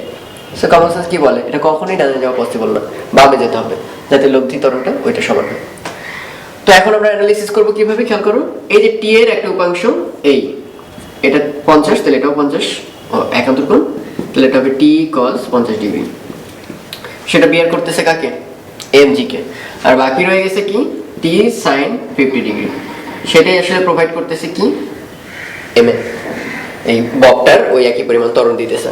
তাহলে আমরা লিখতে পারি টি sin 50 = m এ, টি cosine 50 = mg। সব জানা আছে, ভাগ দিয়ে দাও, tan 50 = a/g, অতএব a = হবে g * tan 50 ডিগ্রিস। দেখো 50 ডিগ্রির ভ্যালু ক্যালকুলেটর দিতে পারবা, g এর মান আমরা অলরেডি জানি। এখানে একটা হেলানো তল আছে, যেটা একইভাবে হেলানো না, বামে হচ্ছে আলফা কোণে, ডানে হচ্ছে বিটা কোণে। তো এরকম উপরে হচ্ছে শীর্ষে একটা পুলি আছে, এই পুলির এক প্রান্তে m1 ম্যাস বাঁধা আর ডান প্রান্তে হচ্ছে m2 ম্যাস বাঁধা। সো এই সিস্টেম স্টেবল না, হয় m2 নিচের দিকে পড়তে থাকবে, সাথে সাথে m1 উপরে চলে আসবে, অথবা m1 নিচের দিকে গড়াতে থাকবে, m2 উপরের দিকে আসতে থাকবে, মানে হোল সিস্টেমটা একই ত্বরণে থাকবে। তো কোয়েশ্চেন করছে সিস্টেমটার ত্বরণ কত, এবং এই রশির উপর দুটোই সমান টান থাকবে, পুলির রশি যদি একটি হয়, কোনো গিট্টু টিট্টু না থাকে, তাহলে সেই রশি টানটা নির্ণয় করতে বলছে। তো এই অঙ্কটা দেখানোর উদ্দেশ্য আমার একটাই, সামেশন F = ma, মানে নিউটনের সেকেন্ড ল কত কমপ্লেক্স ভাবেও খাটানো যায়। আই মিন যত কঠিন সিস্টেমই হোক না কেন, আমাদের সূত্রটা মাথায় রাখতে হবে যে গতি কোন দিকে বা ত্বরণ কোন দিকে, আর ওই দিকে টোটাল ফোর্স কত। ওকে, তো আমরা একটু শুরু করতেছি। আমরা জানি না সিস্টেমটা কোন দিকে যাবে, নিচে গড়ায়ও পড়তে পারে, বামেও গড়ায়ও পড়তে পারে। তাহলে আমরা ধরে নেব সিস্টেমটার ত্বরণ হবে এই বরাবর, ফলে এ উপরের দিকে উঠতে থাকবে। ওকে, আমি ডিরেকশনটা দেখাই দিতেছি।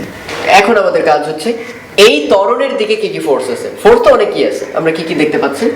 এই হচ্ছে m1g, আমি ওটা পরে আলোচনা করি, শুরুতে এটা দেখাইনি। তাহলে এটা হবে কি, m1g হলে এটা আলফা, হলে এটা আলফা, কোয়াইট ইজি। এটা হবে m1g cos আলফা। আর এই বরাবর এইবার আমাদের কনসার্ন কিন্তু এইটা নিয়ে, কারণ আমি বলছি আমাদের সব ফোর্স দেখতে হবে ত্বরণের দিকে, লব্ধি ত্বরণ কোন দিকে হয়েছে। তাহলে এইদিকে আমাদের ফোর্সটা কি, m1g sin আলফা। তো আমরা আশা করতেছি এই ত্বরণের সাই সেই করে পড়ে যাবে, বিষয়টা কিন্তু মোটেই তা না। এটা কিন্তু একটা সুতা দিয়ে বাঁধা, ফলে এইদিকে কিন্তু সে একটা টান খাবে, এবং সেই টানকে উপেক্ষা করেও সে এই ত্বরণে পড়তেছে। তাহলে অবভিয়াসলি আমরা দাবি করতে পারি আমাদের ধরা অনুসারে m1g sin আলফা অবশ্যই বড়। তাহলে প্রথম ম্যাথের ক্ষেত্রে আমরা কি লিখতে পারি, সামেশন f = ma, সবসময় স্টার্টিং ফর্মুলা কোয়াইট ইজি। সেই সামেশন f কোন দিকে নিতে হবে, ডান দিকে ত্বরণ যেদিকে, ত্বরণ কোন দিকে, নিচের দিকে। তাহলে সেই দিকে ফর্মুলাটা কি দাঁড়াবে, m1g sin আলফা। আমরা কেন -t লিখি, আমরা কিন্তু -t লিখতেছি না, আসলে সবকিছু ফোর্সটা নিতেছি এ ত্বরণের দিকে। তাহলে m1g sin আলফা অলরেডি ওই দিকেই আছে, ফলে তার কোনো চেঞ্জ করতে হয় নাই। আর t আছে বিপরীত দিকে, ফলে আমরা ওটাকে এই দিকে উপাংশ নিয়ে তারপর কাজ করছি। তাহলে এই দিকে উপাংশ কত, t cos 180 ডিগ্রি, সেটার মানে হচ্ছে -t। তাই আমরা এই কথাটাকে এভাবে লিখি, m1g sin alpha -t equal to হবে m1a। ওকে, এটা এভাবে থাকুক। এবার আবার সেকেন্ডটাই চলে আসো। সেকেন্ড আমরা একটু অন্য কালিতে দেখাচ্ছি। আবারও এখানে mg কাজ করতেছে কোন দিকে, খাড়া নিচের দিকে। তাহলে তার একটা উপাংশ কাজ করবে এইদিকে, ওটা নিয়ে আমাদের মাথা ব্যথা নাই আপাতত। আর এইদিকে কাজ করবে m2g sin বেটা।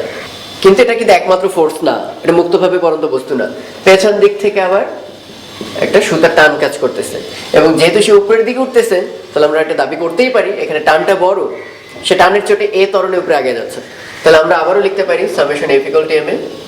ওই ত্বরণের দিকে কি কি ফোর্স আছে, অবভিয়াসলি t বড়, তা থেকে m2g sin বিটা, এটুকু বাদ দেওয়ার পর তারপর থাকলো m2a। দুই ক্ষেত্রে a কেন, পুরো সিস্টেম একই ধরনে, ওই সুতা কিন্তু স্ল্যাগ করতে পারবে না, মানে এরকম বটাই দিতে পারবে না, সুতা টান টান থাকতে হবে। সেই টানটাই আমরা বের করতেছি, সুতা টান টান রাখার যে টানটা। তাহলে এখানে দেখো m1g sin alpha -t = m1a, আর এখানে হচ্ছে t - সামথিং। সো বুঝতে পারতেছো আমাদের টার্গেটটা কি। টার্গেট হচ্ছে দুটো যোগ করে দিই। তাহলে দুটো যোগ করলে কি আসবে, খেয়াল করে দেখো, m1g sin alpha -m2g sin বেটা, এই t আর এই t কাটা যাবে, আর ডান পাশে পড়ে থাকবে m1a প্লাস m2a। তাহলে এখান থেকে আমরা হোল সিস্টেমের ত্বরণ কিন্তু পেয়ে যাচ্ছি। ত্বরণটা কি দাঁড়াবে, a ইকুয়াল টু, একটু সুন্দর করে লিখি, দ্যাট ইজ a, g যদি কমন নাও সাপোজ, তাহলে থাকবে m1 sin alpha minus m2 sin beta divided by m1 plus m2। এটা কিন্তু একটা জেনারেল ফর্মুলা, আলফা বা বিটার বিভিন্ন মানের জন্য এই হেলানো তলের চেহারা কিন্তু বিভিন্ন রকম হবে। দেখতে চাও, সাপোজ আলফা 90 ডিগ্রি, বিটাও 90 ডিগ্রি, তাহলে পুরো সিস্টেমটার চেহারা কেমন দেখাবে, আলফা এটা হচ্ছে 0, আলফা আলফা বাড়তে বাড়তে বাড়তে 90, বেটা হচ্ছে প্রথমে থাকবে 0, বাড়তে বাড়তে বাড়তে বাড়তে 90, ফলে পুরো সিস্টেমটাকে দেখাবে এরকম, আলফাও খারাপ হয়ে 90 হয়ে গেছে, বিটাও খারাপ হয়ে 90 হয়ে গেছে। তাহলে এখানে থাকবে m1 ভর, এখানে থাকবে m2 ভর। আমার মনে হয় এই চেহারাটা সবাই পরিচিত, এবং তখন ফর্মুলাটার চেহারাটা কেমন দাঁড়াবে, এ তখন m1 sin আলফা হচ্ছে sin 90, তার মানে 1, sin বিটা হচ্ছে sin 90, তার মানে 1, that is m1 minus m2 divided by m1 plus m2 into g। তো ফর্মুলা শিখে ফেললাম। আবার এমন যদি হয় আলফাটা 0, বিটাটা 90, তাহলে আলফাটা থাকবে ফ্ল্যাট, বিটা থাকবে 90। এরকম সিস্টেম নিশ্চয়ই তোমরা দেখছো, একটা টেবিল থাকে, কারো মনে থাকলে খেয়াল করে দেখো তো, একটা টেবিলের উপর m1 একটা ম্যাচ থাকে, আর টেবিল থেকে এরকম ভার্টিক্যালি ঝুলিয়ে দেওয়া হয় m2 আরেকটা ম্যাচ। তখন এটা কি দাঁড়ায় খেয়াল করে দেখো, sin আলফাটা 0, তাহলে পরে থাকলো, আমরা ওই মাইনাসটা কনসিডার করতেছি না, ডিরেকশনটা তোমরা বুঝে নিবা। ওকে, sin 90 হচ্ছে এখানে 1, that is m2g divided by m1 plus m2। তাহলে আমরা দুইটা কেস দেখে ফেললাম, একইভাবে উল্টাটাও সম্ভব, বিটা 0, আলফা 90 ডিগ্রি। ওকে, তো এরকম এটার উপর ডিপেন্ড করে অনেকগুলো কেস বানানো যায়। তাহলে আমাদের সিস্টেমের ত্বরণ চলে আসলো, এখানে মান দেওয়া আছে, প্রত্যেকটা মান বসা দিলে তুমি ত্বরণ পাবা। এরপর হচ্ছে রশির টান কত, তো এটা বের করলে একটা ওয়ে হতে পারে, এখানে এর মানটা বসাই দাও, এখানে টি থাকবে আননোন, আলফা m1 g এগুলো সব জানা আছে। এটা একটা ওয়ে হতে পারে, আর একটা সুন্দর ওয়ে হতে পারে, এই দুটো ইকুয়েশন ভাগ দিলাম, ভাগ দিলে কিন্তু এটা ক্যান্সেল। তো তখন পরে থাকবে m1 বাই m2, ওকে, এখানে m1a এখানে m2a, তাহলে a কাটা থাকবে এখানে পরে m1g sin alpha minus t, আর নিচে থাকবে t minus m2g sin beta. এরপর আর গুণ করে দাও, তাহলে পরে থাকবে t m1 minus m1 m2 g sin beta equal to m1 m2 g sin alpha minus t m2। তাহলে আমাদের যেহেতু টার্গেট হচ্ছে t নির্ণয় করা, তাহলে আমরা t গুলোকে কমন নিচ্ছি। তাহলে এখানে পড়ে থাকতেছে t যদি কমন নাও m1 প্লাস m2 বাম পক্ষে নিয়ে আসলাম, আর ডানে পড়ে থাকবে m1 m2 g sin alpha plus sin beta common নিলাম, অতএব t equal to m1 m2 divided by m1 plus m2 sin alpha plus sin beta into g। তো এই অঙ্কটা একটা স্পেশাল, কারণ এটা একই সঙ্গে নিউটনের সেকেন্ড ল, তারপর থার্ড ল, একই সঙ্গে সিস্টেমের ত্বরণ, ইন্ডিভিজুয়াল টেনশন, এই জিনিসগুলো ওভারঅল বোঝার একটা ভালো ম্যাথ। সো এটা একটু কেয়ারফুলি কিন্তু দেখবা সবাই। বললো যে এই ম্যাথ, তিনটা ম্যাথ দেখতে পাচ্ছ এই সুতা দিয়ে আটকানো, তারপর ওভারঅল একদম বাইরের ম্যাচটায় এফ বল, সেটা হচ্ছে 75 নিউটন। এই 75 নিউটন বলে একটা টান দিছো, এবং সুতা কোনো স্ল্যাক করেনি, মানে এরকম ভাঁজ হয়ে যায়নি সুতাগুলো। টান দিলে পরে এগুলো টান টান টান টান করে একভাবে আসে। সো এটা খুবই কমন সেন্স, এ যতটুকু পার সেকেন্ড আগাবে এও ততটুকু, এও ততটুকু। সো তাদের তিনজনেরই ত্বরণ কি হতে হবে? সেম। তো এটা বের করার দুইটা কৌশল আছে। আমরা প্রথমে একটা জিনিস দেখাই, সিস্টেম কথাটা এখানে এই যে মাঝে যে তারগুলা এবং এই যে তিনটা বস্তু, এই ওভারঅলটাকে আমরা সিস্টেম বললাম ইকুয়েশনে। ওকে, এখানে কোনো ঘর্ষণ টর্ষণ বাহ্যিক বল কিন্তু বিবেচনা করিনি। তো দেখো এই লাল বাউন্ডারিটা হচ্ছে সিস্টেম, তাহলে এই বাউন্ডারির মধ্যে কি কি আছে? তিনটা ম্যাচ। তাহলে টোটাল ম্যাচ কত সিস্টেমের? টোটাল ম্যাচ হবে, মানে সিস্টেমের ম্যাচ, এম অফ সিস্টেম হবে m1 plus m2 plus m3। আমাদের এটা ক্ষেত্রে কত হবে? 15 25 35 60 70 75, তাহলে 75 কেজি। সেই সিস্টেমের পর কত বাহ্যিক ফোর্স দিছো? এফ দিয়েছো তুমি সিস্টেমের উপর 75 নিউটন। ওকে, তাহলে এফ ইকুয়াল টু এম এ, সিস্টেমের উপর বাহ্যিক বল এফএস, আর তার টোটাল ম্যাস হচ্ছে এমএস। তাহলে সিস্টেমের ত্বরণ, সেই ত্বরণটা হচ্ছে এ, অর্থাৎ এ হবে 75 by 75, that is 1 metre per second square. এটা হবে টোটাল সিস্টেমের ত্বরণ। আর সিস্টেমের ত্বরণ মানে সবার ত্বরণ সেম হতে হবে, এটারও ত্বরণ এ, এটারও ত্বরণ এ, এটারও ত্বরণ এ। তো এই পুরো ম্যাথটা আরেকভাবে করা যায়, তো আমরা সেটা আগে করবো, তারপর একটু এটা ফিজিক্যাল মিনিং এ আসবো। তো এটা একটু এভাবে ভাবা যায় যে আমি পুরো সিস্টেমের উপর ফোর্স দিলাম এফ, এখন সেই এফ বলে m3 কে টান দিলাম, m3 আবার m2 কে t2 বলে টান দিল। নিউটনের থার্ড ল কি বলে? m3 m2 কে t2 বলে টান দিলে অবভিয়াসলি m2 আবার m3 কে t2 বলে বামে টান দেবে। আবার m2 m1 কে t1 বলে টান দিলে m1 m2 কে t1 বলে টান দিতে বাধ্য থার্ড ল অনুসারে। তাহলে খেয়াল করে দেখো, m1 বস্তুটার উপর একমাত্র ফোর্স কিন্তু t1, আর কোনো বল নাই, কারণ পেছনে কেউ টানার মতো নাই। বাট m2 এর উপর ফোর্স কিন্তু t2 মাইনাস t1, আর m3 এর উপর ফোর্স কিন্তু বাইরে আছে f, পেছনের দিকে আবার টানতেছে t2। ফলে প্রত্যেক ক্ষেত্রে যদি আমরা এই ফর্মুলা অ্যাপ্লাই করি, summation f equal two ma, সবাই যেহেতু ডান দিকে এ ত্বরণ পেয়েছে, তাহলে প্রথমটার জন্য ডান দিকে যেতে হবে, তাহলে অবভিয়াসলি কোন ফোর্সটা বড়? f। তাহলে আমরা লিখতে পারি f minus t2 equal to m3a। এবার আসি সেকেন্ডটায়, ডান দিকে যেতে হবে, তাহলে অবভিয়াসলি t2 বড়, তাহলে t2 মাইনাস t1 এটা সাপ্লাই দেবে m2 ভরকে এ ত্বরণ। আর on the other hand m1 ভরের একমাত্র লেফট ফোর্স হচ্ছে t1, এবং সেটাই m1 কে এ ত্বরণ দেয়। তাহলে এটা যদি যোগ করে দিই, তাহলে t1 t1 কাটা, t2 t2 বাদ, তাহলে থাকলে f, আর ওদিকে a কমন নিলে m1 plus m2 plus m3। তাহলে আলটিমেটলি কিন্তু একটু আগে আমরা যে রেজাল্ট পেয়েছিলাম অন্যভাবে করে সিস্টেমের উপর ফোর্স, সেটা কিন্তু একই। দেখো a ইকুয়াল টু থাকলো f divided by total mass m1 plus m2 plus m3। তো এখন এই যে এর মানটা যে পেয়ে গেছো, সেই এর মান এটার মধ্যে বসাই দিলেই সাপোজ t1 পেয়ে যাবা, t1 এর মান এটার মধ্যে ইনপুট দিলেই t2 এর মান পেয়ে যাবা। তার মানে আমরা এট দ্য সেম টাইম টানও পেয়ে যাচ্ছি, আবার সিস্টেমের ত্বরণও পেলাম। তো এবার আমরা একটু এটার মধ্যে একটা ইনসাইট দেখার চেষ্টা করবো যে এটার মধ্যে বলের ডিস্ট্রিবিউশনের সুন্দর একটা জিনিস বোঝা যায়। তো আমরা এখন এটা ব্যাখ্যা করতেছি। তো একটু আগে আমরাও কিন্তু ক্যালকুলেট করে বের করলাম যে তিনটার ওভারঅল ত্বরণ হবে 1 মিটার পার সেকেন্ড স্কোয়ার। কিন্তু আমরা জানি যে ত্বরণ বিষয়টা কিন্তু দুইটা জিনিসের উপর dependent, f divided by m, ফোর্সও সেই সাথে ম্যাসও। যে যত ভারী তার ওই ত্বরণ দিতে অনেক বেশি পরিমাণ ফোর্স লাগবে, আর যে যত হালকা ওই একই পরিমাণ ত্বরণ নিতে তার অনেক বেশি কম ফোর্স লাগবে। তাহলে একটু খেয়াল করে দেখো, এই যে 35 কেজি তার যদি 1 মিটার পার সেকেন্ড স্কোয়ার ত্বরণ নিতে হয়, তাহলে অবশ্যই তার লাগবে কত? মাত্র 35 নিউটন বল। তার লাগবে 35 নিউটন বল, বাড়তি সে রাখবে না। কিন্তু তুমি অ্যাপ্লাই করছো কত? 75 নিউটন। ফলে তার লাগবে হচ্ছে 35, সে 35 রেখে বাকি 40 কিন্তু ফেরত দিয়ে দেবে। 75 বিয়োগ 35, এই 40 নিউটন বল সে আর রাখবে না। সেটা কাকে দিয়ে দিল? সেকেন্ড জনকে। এখন দেখি সেকেন্ড জনে কত নিউটন বল লাগে। সেকেন্ড জনে লাগে, খেয়াল করে দেখো, 25 newton. 25 into 1 metre per second square. তাহলে তার দিয়েছো 40, কিন্তু তার লাগতেছে কিন্তু 25। তাহলে সে 25 রেখে বাকি 15 নিউটন ওকে দিয়ে দেবে। এবং দারুণ ব্যাপার দেখো, আদৌ কোনো বল বা খাবার লেফট নাই, কারণ এই 15 কিন্তু লাগবে কত নিউটন বল? 15 নিউটন বল। তাহলে দেখো, দিয়েছিল 75, ওর লাগছিল 35, ফেরত দিছে 40। ওর লাগে 25, 40-এর মধ্যে 25 রেখে ফেরত দিছে 15। সেই 15 দিয়ে সে সুন্দর মতো চলে যাচ্ছে। এটি হচ্ছে বলের ডিস্ট্রিবিউশন। মানে এক প্লেট খাবার নিয়ে আসছো, যার যা পেটের সাইজ সেই অনুসারে সে ক্ষুধা মেটাবে। আলটিমেটলি কেউই কিন্তু আনফেড থাকবে না। তো এই অঙ্কগুলো বেশ সহজ, কিন্তু কিছু কিছু কনসেপ্ট ক্লিয়ার করার ক্ষেত্রে মারাত্মক। অঙ্কটা কি? একটা লিফট আছে, যে দেখতে পাচ্ছ উপরে রশি ঝুলানো। তো লিফটটা 3 মিটার পার সেকেন্ড স্কোয়ার ত্বরণে নিচের দিকে নামতেছে। তো লিফটের মেঝেতে একটা বি বস্তু আছে বড়, তার উপর এ আরেকটা বস্তু রাখা। কোয়েশ্চেন করছে এ বস্তুটা বি কে কত বল প্রয়োগ করে। তো খুবই কমন সেন্স। আর সবচেয়ে বড় কথা, এর ভর দেওয়া আছে, বি এর ভর দেওয়া নেই।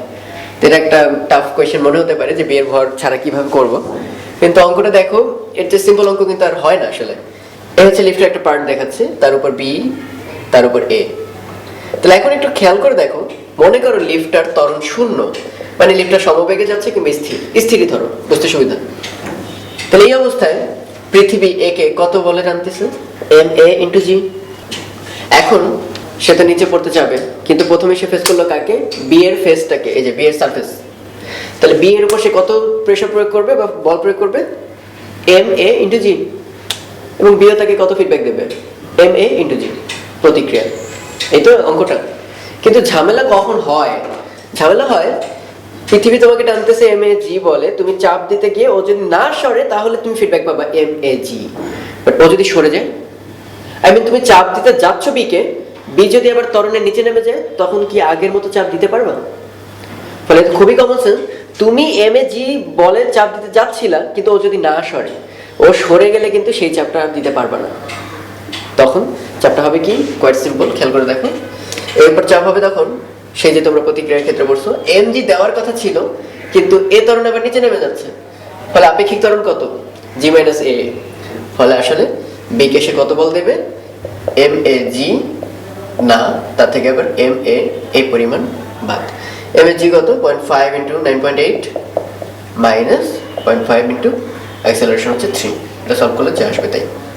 তাহলে এখানে কিন্তু মেঝে দিল নাকি বি দিল এটা ফ্যাক্টর না, কারণ এর তলায় কিন্তু বি মেঝে। তাই এটা যদি এই মেঝেতেও থাকতো তাহলে কিন্তু অঙ্কটা same, mg minus ma। So এটা কখনোই দরকার নেই যে বি এর ভর দেওয়া আছে কি দেওয়া নেই। তো এটা একটা ঘর্ষণবিহীন তল, এর উপর দুইটা বস্তু আছে m1 m2, যাদের ভর দেওয়া আছে, এরা পরস্পর টাচ করা।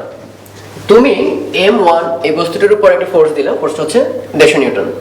কোয়েশ্চেন করছে বস্তুদ্বয় বা এই দুইটা মিলে, বস্তু মিলে হচ্ছে সিস্টেম, সেই সিস্টেমের ত্বরণ কত, আর বস্তুদ্বয়ের মাঝে স্পর্শ বলই বা কত।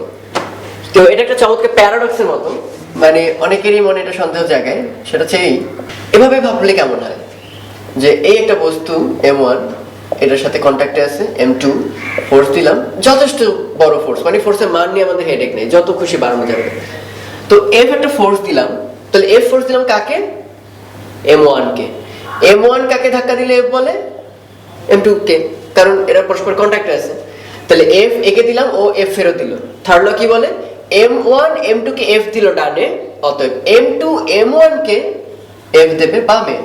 এবার কিন্তু একটা মহা মুসিবতে পড়ে গেলাম। সেটা হচ্ছে m1 বস্তুটার উপর ফোর্স দিছিলাম একটা, কিন্তু ইনডিড তার উপর কিন্তু ফোর্স দুইটা এবং সমান মানের বিপরীত। তাহলে একটা বস্তু তার উপর সমান মানের টানাটানি দুইটা বিপরীত দিকে, তাহলে ওর উপর নেট বল কত? 0। তাহলে এর উপর নেট বল যদি হয় 0, তাহলে ওকে আর জীবনে নড়বে, তার মানে ত্বরণ হবে 0। তাহলে কি দাঁড়াবে বিষয়টা? যে আমি একটা ঘর্ষণবিহীন, নিচে একটা মসৃণ, এখানে বস্তুর উপর যত ফোর্সই দেই না কেন, এফ এর মান যাই হোক না কেন, যত ম্যাসিভ ধাক্কাই দাও না কেন, এই বস্তু নড়বে না। তো এটা তো বুঝতে পারতেছো সম্ভব না, মানে আমরা কোথাও একটা ফ্যালাসি ইউজ করছি, কোন একটা জায়গায় একটা ভুল ব্যাখ্যা দাঁড় করে দিতেছি, কিন্তু মানে এটা প্যারাডক্স হিসেবে বেশ পপুলার প্যারাডক্স। তো আসলে ঘটনাটা কি আমরা এখন অঙ্কটা জানবো। তো খেয়াল করে দেখো, আমরা একটা ভুল ব্যাখ্যা দিয়েছি, সেটা হচ্ছে এই, তুমি যখন একে এফ ফোর্স দাও, এটা তোমার আঙুল এবং এই বস্তুর কন্ট্যাক্টের উপর ডিপেন্ড করে। এট দ্য সেম টাইম একে এফ দিলে এই M2 বস্তুটা M1 কে কত বল দেবে সেটাও ডিপেন্ড করে এদের মাঝখানে যে কন্ট্যাক্ট জোন তাদের মধ্যে ইন্টারাকশনের উপর। এই জন্য এটা কখনোই এফ হবে না, ওই কন্ট্যাক্টের উপর নির্ভর করে নতুন একটা ফোর্স এফ প্রাইম, যেটা অবভিয়াসলি এফ এর চেয়ে ছোট। ওকে, তাহলে এ যদি F1 বলে ধাক্কা দেয় বা এফ প্রাইম বলে ধাক্কা দেয় M2 M1 কে, তাহলে থার্ড ল বলে M1 এফ প্রাইম বলে M2 কে ধাক্কা দেবে, অবশ্যই দুটো ভিন্ন বস্তুর উপর। M2 দিছে M1 কে, M1 দেবে M2 কে। তাহলে এখন দেখো M2 এর উপর নিট ফোর্স কত, আমি দিছিলাম F, ওখান থেকে ফিডব্যাক পেয়েছে F প্রাইম এবং পুরো সিস্টেমটা ডান দিকে সরবে, তাহলে অবশ্যই বড় কে F, বিপরীতে আছে F প্রাইম, মিলে M2 কে ত্বরণ দেবে A। ওই যে একটু আগে আমরা রশি টানাটানি অঙ্কটা যেমনি করলাম একইভাবে এরপর একমাত্র ফোর্স F প্রাইম, সেটা মিলি ত্বরণ দেবে M1 A। তাহলে দুটো যোগ করলে কি পাচ্ছ, F equal to M1 plus M2 times A। অতএব সিস্টেমটার ত্বরণ হবে total force divided by M1 plus M2। আমরা কিন্তু এই মেথডে নাও করতে পারতাম, আমাদের কাছে টোটাল সিস্টেমই এটা, সেই সিস্টেমে যে বাউন্ডারিটা কেটে দিলাম। তাহলে এই সিস্টেমের ভর কত M1 প্লাস M2, বাহ্যিক বল কত F, তাহলে F ইকুয়াল টু সেই সিস্টেমের ভর ইনটু সিস্টেমের ত্বরণ, অতএব A equal to F divided by M1 plus M2। এভাবে আমরা করতে পারি ইজিলি। এখন বস্তুটার মাঝে স্পর্শ বল কত সেটাকে আমরা ধরে নিয়েছিলাম কিন্তু F প্রাইম। তাহলে এখানে A যেহেতু বের হয়ে গেছে, এখান থেকে দেখতে পাচ্ছি কি F prime equal to M1 into A, F divided by M1 plus M2। অতএব F ইকুয়াল টু বলতে পারো M1 divided by M1 plus M2 into total force F। এবং যা আশা করছিলাম F প্রাইম হবে F টোটাল ফোর্সের একটা অংশ মাত্র, এবং এটা দেখতেই পাচ্ছি লেস দ্যান 1। তোমাদের এই নতুন ইন্টার সিলেবাসে আরেকটা নতুন টপিক এসেছে, তোমরা জানো, সেটা হচ্ছে সংঘর্ষ, ইলাস্টিক সংঘর্ষের একটা রাশিমালা দেখানো আছে। তো ওটার উপর বেস করে এই অঙ্কটা দেখো, দেওয়া আছে m ভরের গতিশীল একটা কণা, সাপোজ তার আদিবেগ ছিল u1, তার ম্যাস হচ্ছে m। এরপর সেটা 2m ভরের একটা স্থির বস্তু আছে, ওর ডাবল ম্যাস, আর এটার ভেলোসিটি হচ্ছে 0। এদের মধ্যে কলিশন হয়েছে, এই হচ্ছে সিচুয়েশনটা।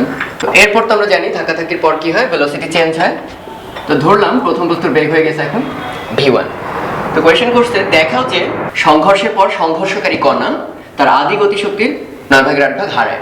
তাহলে আদি গতিশক্তি কত ছিল, ছিল হচ্ছে হাফ m u1 স্কয়ার, যেহেতু আদিবেগ হচ্ছে u1, আর শেষ গতিশক্তি কত হয়ে গেছে হাফ m v1 স্কয়ার। তো দেখাতে হবে কি এই যে আদি গতিশক্তি হাফ m u1 স্কয়ার আর শেষ গতিশক্তি হাফ m v1 স্কয়ার, এরা আসলে সেম না, কারণ ততক্ষণে কিছু লস হয়েছে। সেই লসটা কত সেটা প্রমাণ করতে হবে 8/9 ইনটু আদি গতিশক্তি, আর আদি গতিশক্তিটা আমরা জানি হাফ m u1 স্কয়ার। তাহলে এটা প্রমাণ করার জন্য আমরা অলরেডি এটার একটা থিওরি কিন্তু তোমাদের বই দেওয়া আছে, সেটা হচ্ছে ইলাস্টিক কলিশন বা স্থিতিস্থাপক সংঘর্ষের সূত্র। সেক্ষেত্রে দেখানো আছে যে m1 ভরের একটা বস্তুর আদিবেগ u1 আর তার দ্বিতীয় বস্তুর আদিবেগ যদি হয় u2, তাহলে তাদের শেষ বেগ, প্রথমটার শেষ বেগটা হবে v1 হবে m1 minus m2 divided by m1 plus m2 into u1 plus 2m2 divided by m1 plus m2 into u2। Okay, তো আমাদের কোয়েশ্চেন অনুসারে u2 কিন্তু শূন্য, কারণ দ্বিতীয় বস্তুটার আদিবেগ নেই, সেই স্থির বস্তু। তাহলে আমাদের আলটিমেটলি থাকতেছে কি, খেয়াল করে দেখো m1 আঘাতকারী বস্তুর ভর হচ্ছে m আমাদের কোয়েশ্চেন অনুসারে, আর যাকে আঘাত করছে তার ভর হচ্ছে 2m divided by m plus 2m into u1। তাহলে থাকতেছে পরে কি মাইনাস u1 ডিভাইডেড বাই 3, কারণ উপরে থাকবে m, নিচে থাকবে 3m, কাটাকাটি গিয়ে মাইনাস u1/3। তাহলে আমরা কি লিখতে পারি একটু খেয়াল করে দেখো, হাফ m u1 স্কয়ার হচ্ছে আদি গতিশক্তি minus half m v1 square হচ্ছে শেষ গতিশক্তি। তাহলে v1 এর জায়গায় আমরা এখন বসায় দিতে পারবো মাইনাস u1/3, তাহলে মাইনাস u1/3 হোল স্কয়ার। তাহলে থাকতেছে কি পরে খেয়াল করো, half m u1 square minus half m, এখানে স্কয়ার করলে মাইনাসটা উঠে যাবে, থাকবে u1 স্কয়ার বাই 9। ওকে, তাহলে হাফ m u1 স্কয়ার যদি আমরা কমন নিই তাহলে থাকবে 1 minus 1/9, that is 8/9 into half m u1 square. আমাদের প্রমাণ শেষ, কারণ হাফ m1 u স্কয়ার হচ্ছে তোমার আদি গতিশক্তি, আর তার 8/9 হচ্ছে লস, কারণ এই দুটো ডিফারেন্সটাই হচ্ছে লস। তো এই কোশ্চেনটা দেখে আবার কেউ ভাববা না সংঘর্ষটা ইলাস্টিক, তারপর আবার লস হচ্ছে কেন। আমরা তো জানি সংঘর্ষের ক্ষেত্রে যদি স্থিতিস্থাপক সংঘর্ষ ঘটে তাহলে তাদের গতিশক্তি থাকে সংরক্ষিত, এটা দেখে কিন্তু ভয় পাইও না, কারণ এটা কিন্তু একজন হারাইছে, প্রথম জনের লস, দ্বিতীয় জন কিন্তু আবার গেইন করবে, তাদের সমষ্টিটা কি থাকবে? সেম থাকবে। মানে আদি গতিশক্তি সমষ্টি সমান হবে শেষ গতিশক্তি সমষ্টি, নট নেসেসারিলি যে প্রথমটার আদি গতিশক্তি আর প্রথমটার শেষ গতিশক্তি পরস্পর সমান হবে, কখনোই না। ওকে, এই ভুল ধারণাটা করবে না। আমরা এখনো নিউটনীয় বলবিদ্যার মধ্যে আছি। তো এর দুইটা পার্ট বেসিক্যালি, আমরা এতক্ষণ ধরে যা যা করছি F=ma বা যত ফর্মুলা, ওগুলো ছিল সব রৈখিকের জন্য। তো ওগুলো আবার কৌণিকের ক্ষেত্রে প্রযোজ্য। তো বৃত্তীয় গতি বলা হয়। তো বৃত্তীয় গতির মধ্যে আমাদের মেইন কনসার্ন কি থাকবে? কেন্দ্রমুখী বল, এটা নিয়ে সবচেয়ে বেশি কথাবার্তা বলবো আমরা। ব্যাংকিং, যে সাইক্লিস্ট যখন কোনো টার্ন নিতে যায় তখন সে যে শরীর বাঁকায় ফেলে, কিংবা কোনো একটা যদি সার্কুলার রাস্তা হয় তখন যে রাস্তাটাকে একটু বাঁক নেওয়ানো হয়, এই জিনিসগুলোর নাম ব্যাংকিং, এবং এর উপর কিছু ফর্মুলা আছে। আর সেই সাথে নিউটনের যে তিনটা সূত্র আগে পড়ছো, ফার্স্ট, সেকেন্ড এবং থার্ড ল, ওগুলো এক্ষেত্রেও খাটবে, সেটা কৌণিকের ক্ষেত্রেও প্রযোজ্য। আর আমরা এখানে এক নজরে কি দেখে নিচ্ছি খেয়াল করে দেখো, রৈখিক আর কৌণিকের মধ্যে একটা রিলেশন আছে। মানে আগে যেটাকে ভেলোসিটি ভি ভাববা, এখন সেটা হবে ওমেগা। আগে যেটা সরণ এস ছিল ওটা হবে থেটা বা অ্যাঙ্গেল। আগে যেটা ছিল রৈখিক ত্বরণ এ, সেটা হয়ে যাবে আলফা, কৌণিক ত্বরণ। ভরের কাজ করতো যেটা, সেটা এখন হবে জড়তার ভ্রামক। আর আগে যেটা আমরা বল, সেটা কৌণিকের ক্ষেত্রে হচ্ছে টর্ক, টাউ। আগে আমরা যেমন ফর্মুলা পড়তাম P=mv, রৈখিক ভরবেগ, এখানে সেটা হবে কৌণিক ভরবেগ। এই দেখো, ভর ছিল m, তার জায়গায় চলে আসবে জড়তার ভ্রামক, এই যেমন এখানে দেখতে পাচ্ছ ভি, এর জায়গায় চলে আসবে ওমেগা। মানে আগের ফর্মুলা যারা যারা জানো তারা কৌণিকের গুলো পারবা, জাস্ট অ্যানালগাস টার্মগুলো ওখানে ইনসার্ট করে দেবো। যেমন W=Fs, কাজের সংজ্ঞা, তাহলে W=F এর জায়গায় আসবে টর্ক, S এর জায়গায় আসবে থেটা। আবার পাওয়ারের একটা ফর্মুলা আমরা জানতাম, এটা পাওয়ার, হ্যাঁ, এটা ভরবেগ না। পাওয়ার ফর্মুলা জানতাম ফোর্স ইনটু ভেলোসিটি, সেইখানে এখানে আসবে ফোর্সের জায়গায় টর্ক, ভেলোসিটির জায়গায় আসবে ওমেগা। তো এরকম যতগুলো ফর্মুলা আছে সেগুলো কৌণিকের ক্ষেত্রে প্রযোজ্য হবে। তো আশা করি আমরা অঙ্ক করতে করতে ওগুলো শিখে ফেলবো। তো একদম সহজ একটা প্রবলেম দিয়ে আমরা শুরু করছি। পৃথিবী সূর্যের চারদিকে ঘুরে আমরা সবাই জানি, এবং মোটামুটি বৃত্তাকার পথ বিবেচনা করি আমরা। তো কত কৌণিক বেগে এটা ঘুরছে, তার মানে এর ওমেগা কত? সাপোজ আমরা এই বৃত্তাকার, এটা যখনই দেখাবো বুঝবে এটা উপর থেকে দেখতে পাচ্ছ যে এটা সূর্য, এটা পৃথিবী, হ্যাঁ। তো ধরি তারা আর একটা দূরত্বে আছে, এবং আমরা সেই দূরত্বটা জানি কিন্তু 15 কোটি কিলোমিটার। তো এ ভি ভেলোসিটিতে ঘুরতেছে, তার মানে রৈখিক বেগ বা ট্যানজেনশিয়াল বেগটা হচ্ছে ভি। কিন্তু এই যে ঘুরতেছে, এই যে ঘূর্ণন বেগটা, কৌণিক বেগ, এটা কত? তো আমরা জানি কি, ওমেগা সমান থিটা বাই টি, প্রতি 1 সেকেন্ডে কত অ্যাঙ্গেল যায় সেটার নামই হচ্ছে রেডিয়ান পার সেকেন্ড বা ওমেগা, কৌণিক বেগ। তো আমরা যদি পুরো একবার ঘুরে আসি সেই টাইমটাকে কি বলি? পর্যায়কাল। আর সেই পর্যায়কালে কত ডিগ্রি যায়? কমপ্লিট 360 ডিগ্রি, যেটাকে আমরা রেডিয়ানে বলি 2 পাই। সেটা একটা ফর্মুলা, ওমেগা সমান 2 পাই বাই টি। তো আমরা তো জানি পুরো পৃথিবীর একবার ঘুরে আসতে কত সময় লাগে, সূর্যের চারদিকে একবার ঘুরে আসতে যে সময় লাগে ওটার নামই হচ্ছে 1 বছর, হ্যাঁ। তো আমার পিরিয়ডটা হবে 1 বছর অথবা হবে 365 দিন। কিন্তু আমাদের নর্মালি ওমেগার একক আমরা লিখি রেডিয়ান, অ্যাঙ্গেল পার সেকেন্ড। তাহলে এটাকে আমরা সেকেন্ডে কনভার্ট করে নেব। তাহলে 365 সাথে 24 ঘন্টা, তাহলে এটা গেল ঘন্টা, ঘন্টা এবার মিনিট, তারপর সেকেন্ড। 365 24 ইন্টু 60 হলে মিনিট হবে, তাকে আরও 60 দিয়ে গুণ করলে সেকেন্ড হয়ে যাবে। ফলে এটা যা হবে পুরোটা দিয়ে যদি তুমি ভাগ দিতে পারো তাহলে অ্যান্সারটা চলে আসবে কত? Radian per second. তো এখানে আমরা একটা প্রশ্ন বেশ পপুলার, সেটা হচ্ছে আমরা দুইভাবে কিন্তু বৃত্তাকার পথে বস্তুকে ঘোরাতে পারি। একটা হচ্ছে সাপোজ যে আমার মাথার যে তলটা, এই তলে অনুভূমিক তলে ঘোরানো বলে এটাকে। আর যদি এভাবে ঘোরানো হয় সেটাকে বলে উলম্ব তলে ঘোরানো। তো আমাদের কোয়েশ্চেন বলে উলম্ব তলে এম ভরের একটা বস্তুকে ঘোরাচ্ছ, সাপোজ সুতা দিয়ে, এই যে এখানে তোমার আঙ্গুলের মাথাটা টপ ভিউ দেখতে পাচ্ছ, এভাবে ঘোরাচ্ছি। এখন কোয়েশ্চেন করছে সর্বোচ্চ বিন্দু এবং সর্বনিম্ন বিন্দুতে অবশ্যই দুইটা টান সমান হবে না, এবং কমন সেন্সে কি বলে নিচ থেকে ওঠাতে বেশি টান দেওয়া লাগে হাতে, আর উপর থেকে মনে হয় যেন অটোমেটিক চলে যায়। তাহলে বুঝতে পারতেছি আমাদের উপরের টানটা কম লাগে কিন্তু নিচে অনেক বেশি টান দেওয়া লাগে। তো সেই টান দুইটা পার্থক্য কত এটা দেখাতে হবে। দ্বিতীয় কোয়েশ্চেন করছে হচ্ছে সর্বোচ্চ এবং সর্বনিম্ন বিন্দুতে ভেলোসিটি কত হলে সুতায় ঢিল পড়বে না। তার অর্থ খেয়াল করে দেখো, আমি এখান থেকে নিয়ে আসলাম বেশ টান দিয়ে, ঠিক আছে, যেই উপর দিয়ে টান দেবো না, সাপোজ শূন্য বানিয়ে দেবো, তখন তো এমন হতে পারে এটা বৃত্ত কমপ্লিট করলো না, মানে ঢিল খেয়ে নিচে পড়ে গেল। কিন্তু আমাকে মিনিমাম একটা বেগ রাখলে এটা দেখানো সম্ভব, মিনিমাম একটা বেগ রাখলে তুমি এখানে টান দিবা না, ঠিক আছে, তা সত্ত্বেও এটা ঢিল খাবে না, এটা কমপ্লিট করেই আসবে। তো সেই ভেলোসিটিটা কত আমাদের বের করে দিতে হবে। আর একটা খুবই সুন্দর কোয়েশ্চেন, এই যে আমি টান চেঞ্জ করতে পারি চাইলে, নিচের দিকে টান উপরের দিকে টান তুমি ইচ্ছা করলে চেঞ্জ করতে পারো। সেই টানটা চেঞ্জ করে আমি কি বস্তুটাকে সমদ্রুতিতে ঘোরাতে পারবো কিনা? সমবেগ সম্ভব না, কমন সেন্স। কারণ এই যে বেগের মান চেঞ্জ হয় না, কিন্তু দিকের চেঞ্জ তো অবশ্যই হবে। কিন্তু মান কি ঠিক রাখতে পারবা? সেটা তো আমরা জানতাম যে অনেক ক্ষেত্রে ঠিক থাকে, যে এরকম যদি অনুভূমিক তলে ঘোরাও তাহলে আমরা অলরেডি শুনছি কি, সে যদি বৃত্তপথে ঘোরে তাহলে প্রত্যেক বিন্দুতে আমরা জানি বেগের দিক স্পর্শক বরাবর। এই যে প্রত্যেক বিন্দুতে বেগের দিক পাল্টাচ্ছে কিন্তু বেগের মানটা কিন্তু সেম থাকে, আমরা এটা অলরেডি জানি। তার মানে অনুভূমিক বৃত্তপথে বস্তু সমদ্রুতিতে ঘোরে, ডিরেকশন সেম থাকে না, বাট সমদ্রুতি বা মানটা থাকে সেম। কিন্তু উলম্ব তলে ঘোরানোর ক্ষেত্রে আমরা দেখাতে পারবো যে মানটাও তুমি সেম রাখতে পারবে না, দিক তো চেঞ্জ হবেই, মানটাও চেঞ্জ হতে বাধ্য। আর লাস্ট কোয়েশ্চেন করছে আমরা এখানে টান নির্ণয় করছি কোথায় আর কোথায়, দেখো সর্বনিম্ন বিন্দুতে মানে একটা এক্সট্রিম পজিশন, আর সর্বোচ্চ বিন্দুতে আরো একটা এক্সট্রিম পজিশন। কিন্তু তোমাকে যদি এরকম আর্বিট্রারি কোনো ভ্যালু দেওয়া হয় যে এরকম উলম্বের সঙ্গে থিটা কোণে এখানে একটা বস্তু আছে, ওই বস্তুটাই ঘুরে ঘুরে আসছে, ওই মোমেন্টে সুতার টানটা কত হবে, মানে জেনারেল কথা, যে কোনো অ্যাঙ্গেলে থাকলে তার উপর প্রযুক্ত টান কত হবে। তো আমরা এই অঙ্কটা করার আগে প্রত্যেকটা একটু আলোচনা ডিটেল করে নেব, তারপর অঙ্কটা সলভ করে নেব। তো আমরা ইন শর্ট একটু কেন্দ্রমুখী বল সম্পর্কে তোমাদের আইডিয়া দিই, সেটা হচ্ছে এফসিপি বা সেন্টিপেটাল কেন্দ্রমুখী বল। আমরা কিন্তু আলোচনার শুরুতেই বলে দিচ্ছি আমরা পুরো চ্যাপ্টার জুড়ে কেন্দ্র বিমুখী বল এই শব্দটি উচ্চারণ করব না, ঠিক আছে? এটা খুবই কনফিউজিং এবং এর থিওরি তোমাদের একটু ভালো করে জানা থাকতে হবে। কেন্দ্র বিমুখী বল বলতে তোমাদের বইপত্রে যা মিন করে আসলে কিন্তু তা না। আমরা যা কিছু বইপত্রে পড়ছি সবকিছু কেন্দ্রমুখী বল, হ্যাঁ। সো সব আলোচনা থাকবে মুখী বল নিয়ে। তো এটা কি জিনিস? এটা বলে এরকম যদি একটা বৃত্তপথ থাকে, হ্যাঁ, তো সেই বৃত্তপথে একটা বস্তু ঘুরতেছে, সাপোজ সুতা দিয়েই একটা বালতিকে ঘোরাচ্ছি কিংবা মাথার উপরে একটা বলকে ঘোরাচ্ছি, যেভাবেই হোক না কেন, কিংবা অনেক অনেক অনেক ওয়ে আছে। যেমন আমরা আমাদের মডেল অনুসারে কি ইলেকট্রনগুলো নিউক্লিয়াসের চারদিকে ঘোরে, কিংবা সোলার মডেল অনুসারে এখানে কি সূর্য থাকে আর তার চারদিকে থাকে পৃথিবী, সেটাও একটা বৃত্তপথে অ্যারাউন্ড বৃত্তপথে ঘোরে। তো এই সব ক্ষেত্রে যদি এরকম বৃত্তাকার কোনো পথে ঘোরে তাহলে বৃত্তের কেন্দ্রের দিকে একটা বল লাগবেই। আবার বলতেছি কেন্দ্রের দিকে বল থাকবেই না, বল লাগবেই। তাই ওটাকে কেউ সাপ্লাই দিতে হবে।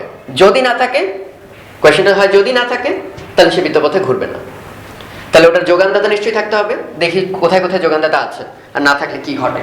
সাপোজ একটা সুতা দিয়ে তুমি বস্তুকে বৃত্তপথে ঘোরাচ্ছ, তাহলে যোগানদাতা কি খেয়াল করো, সুতা দিয়ে তোমার আঙ্গুল টান দিতেছে, তাহলে এখানে তোমার হাতের টান বা সুতার টানটাই কি কেন্দ্রমুখী বলের যোগানদাতা। একইভাবে একটা নিউক্লিয়াসের চারদিকে একটা ইলেকট্রন ঘুরতেছে, তাদের মধ্যে কোনো সুতা নাই কিন্তু একটা অদৃশ্য বল কাজ করে আমরা জানি, সেটার নামই হচ্ছে কুলম্বের স্থিতরিত আকর্ষণ বল। এটাই তাহলে যোগানদাতা। বৃত্তপথে ঘুরতে হলে আমরা বলছি কেন্দ্রের দিকে মাস্ট একটা বল থাকা লাগবে, কেউ না কেউ প্রোভাইড করতে হবে। এখানে সেই স্থিতরিত আকর্ষণ বলটাই সেই প্রোভাইডার বা সাপ্লাইয়ার।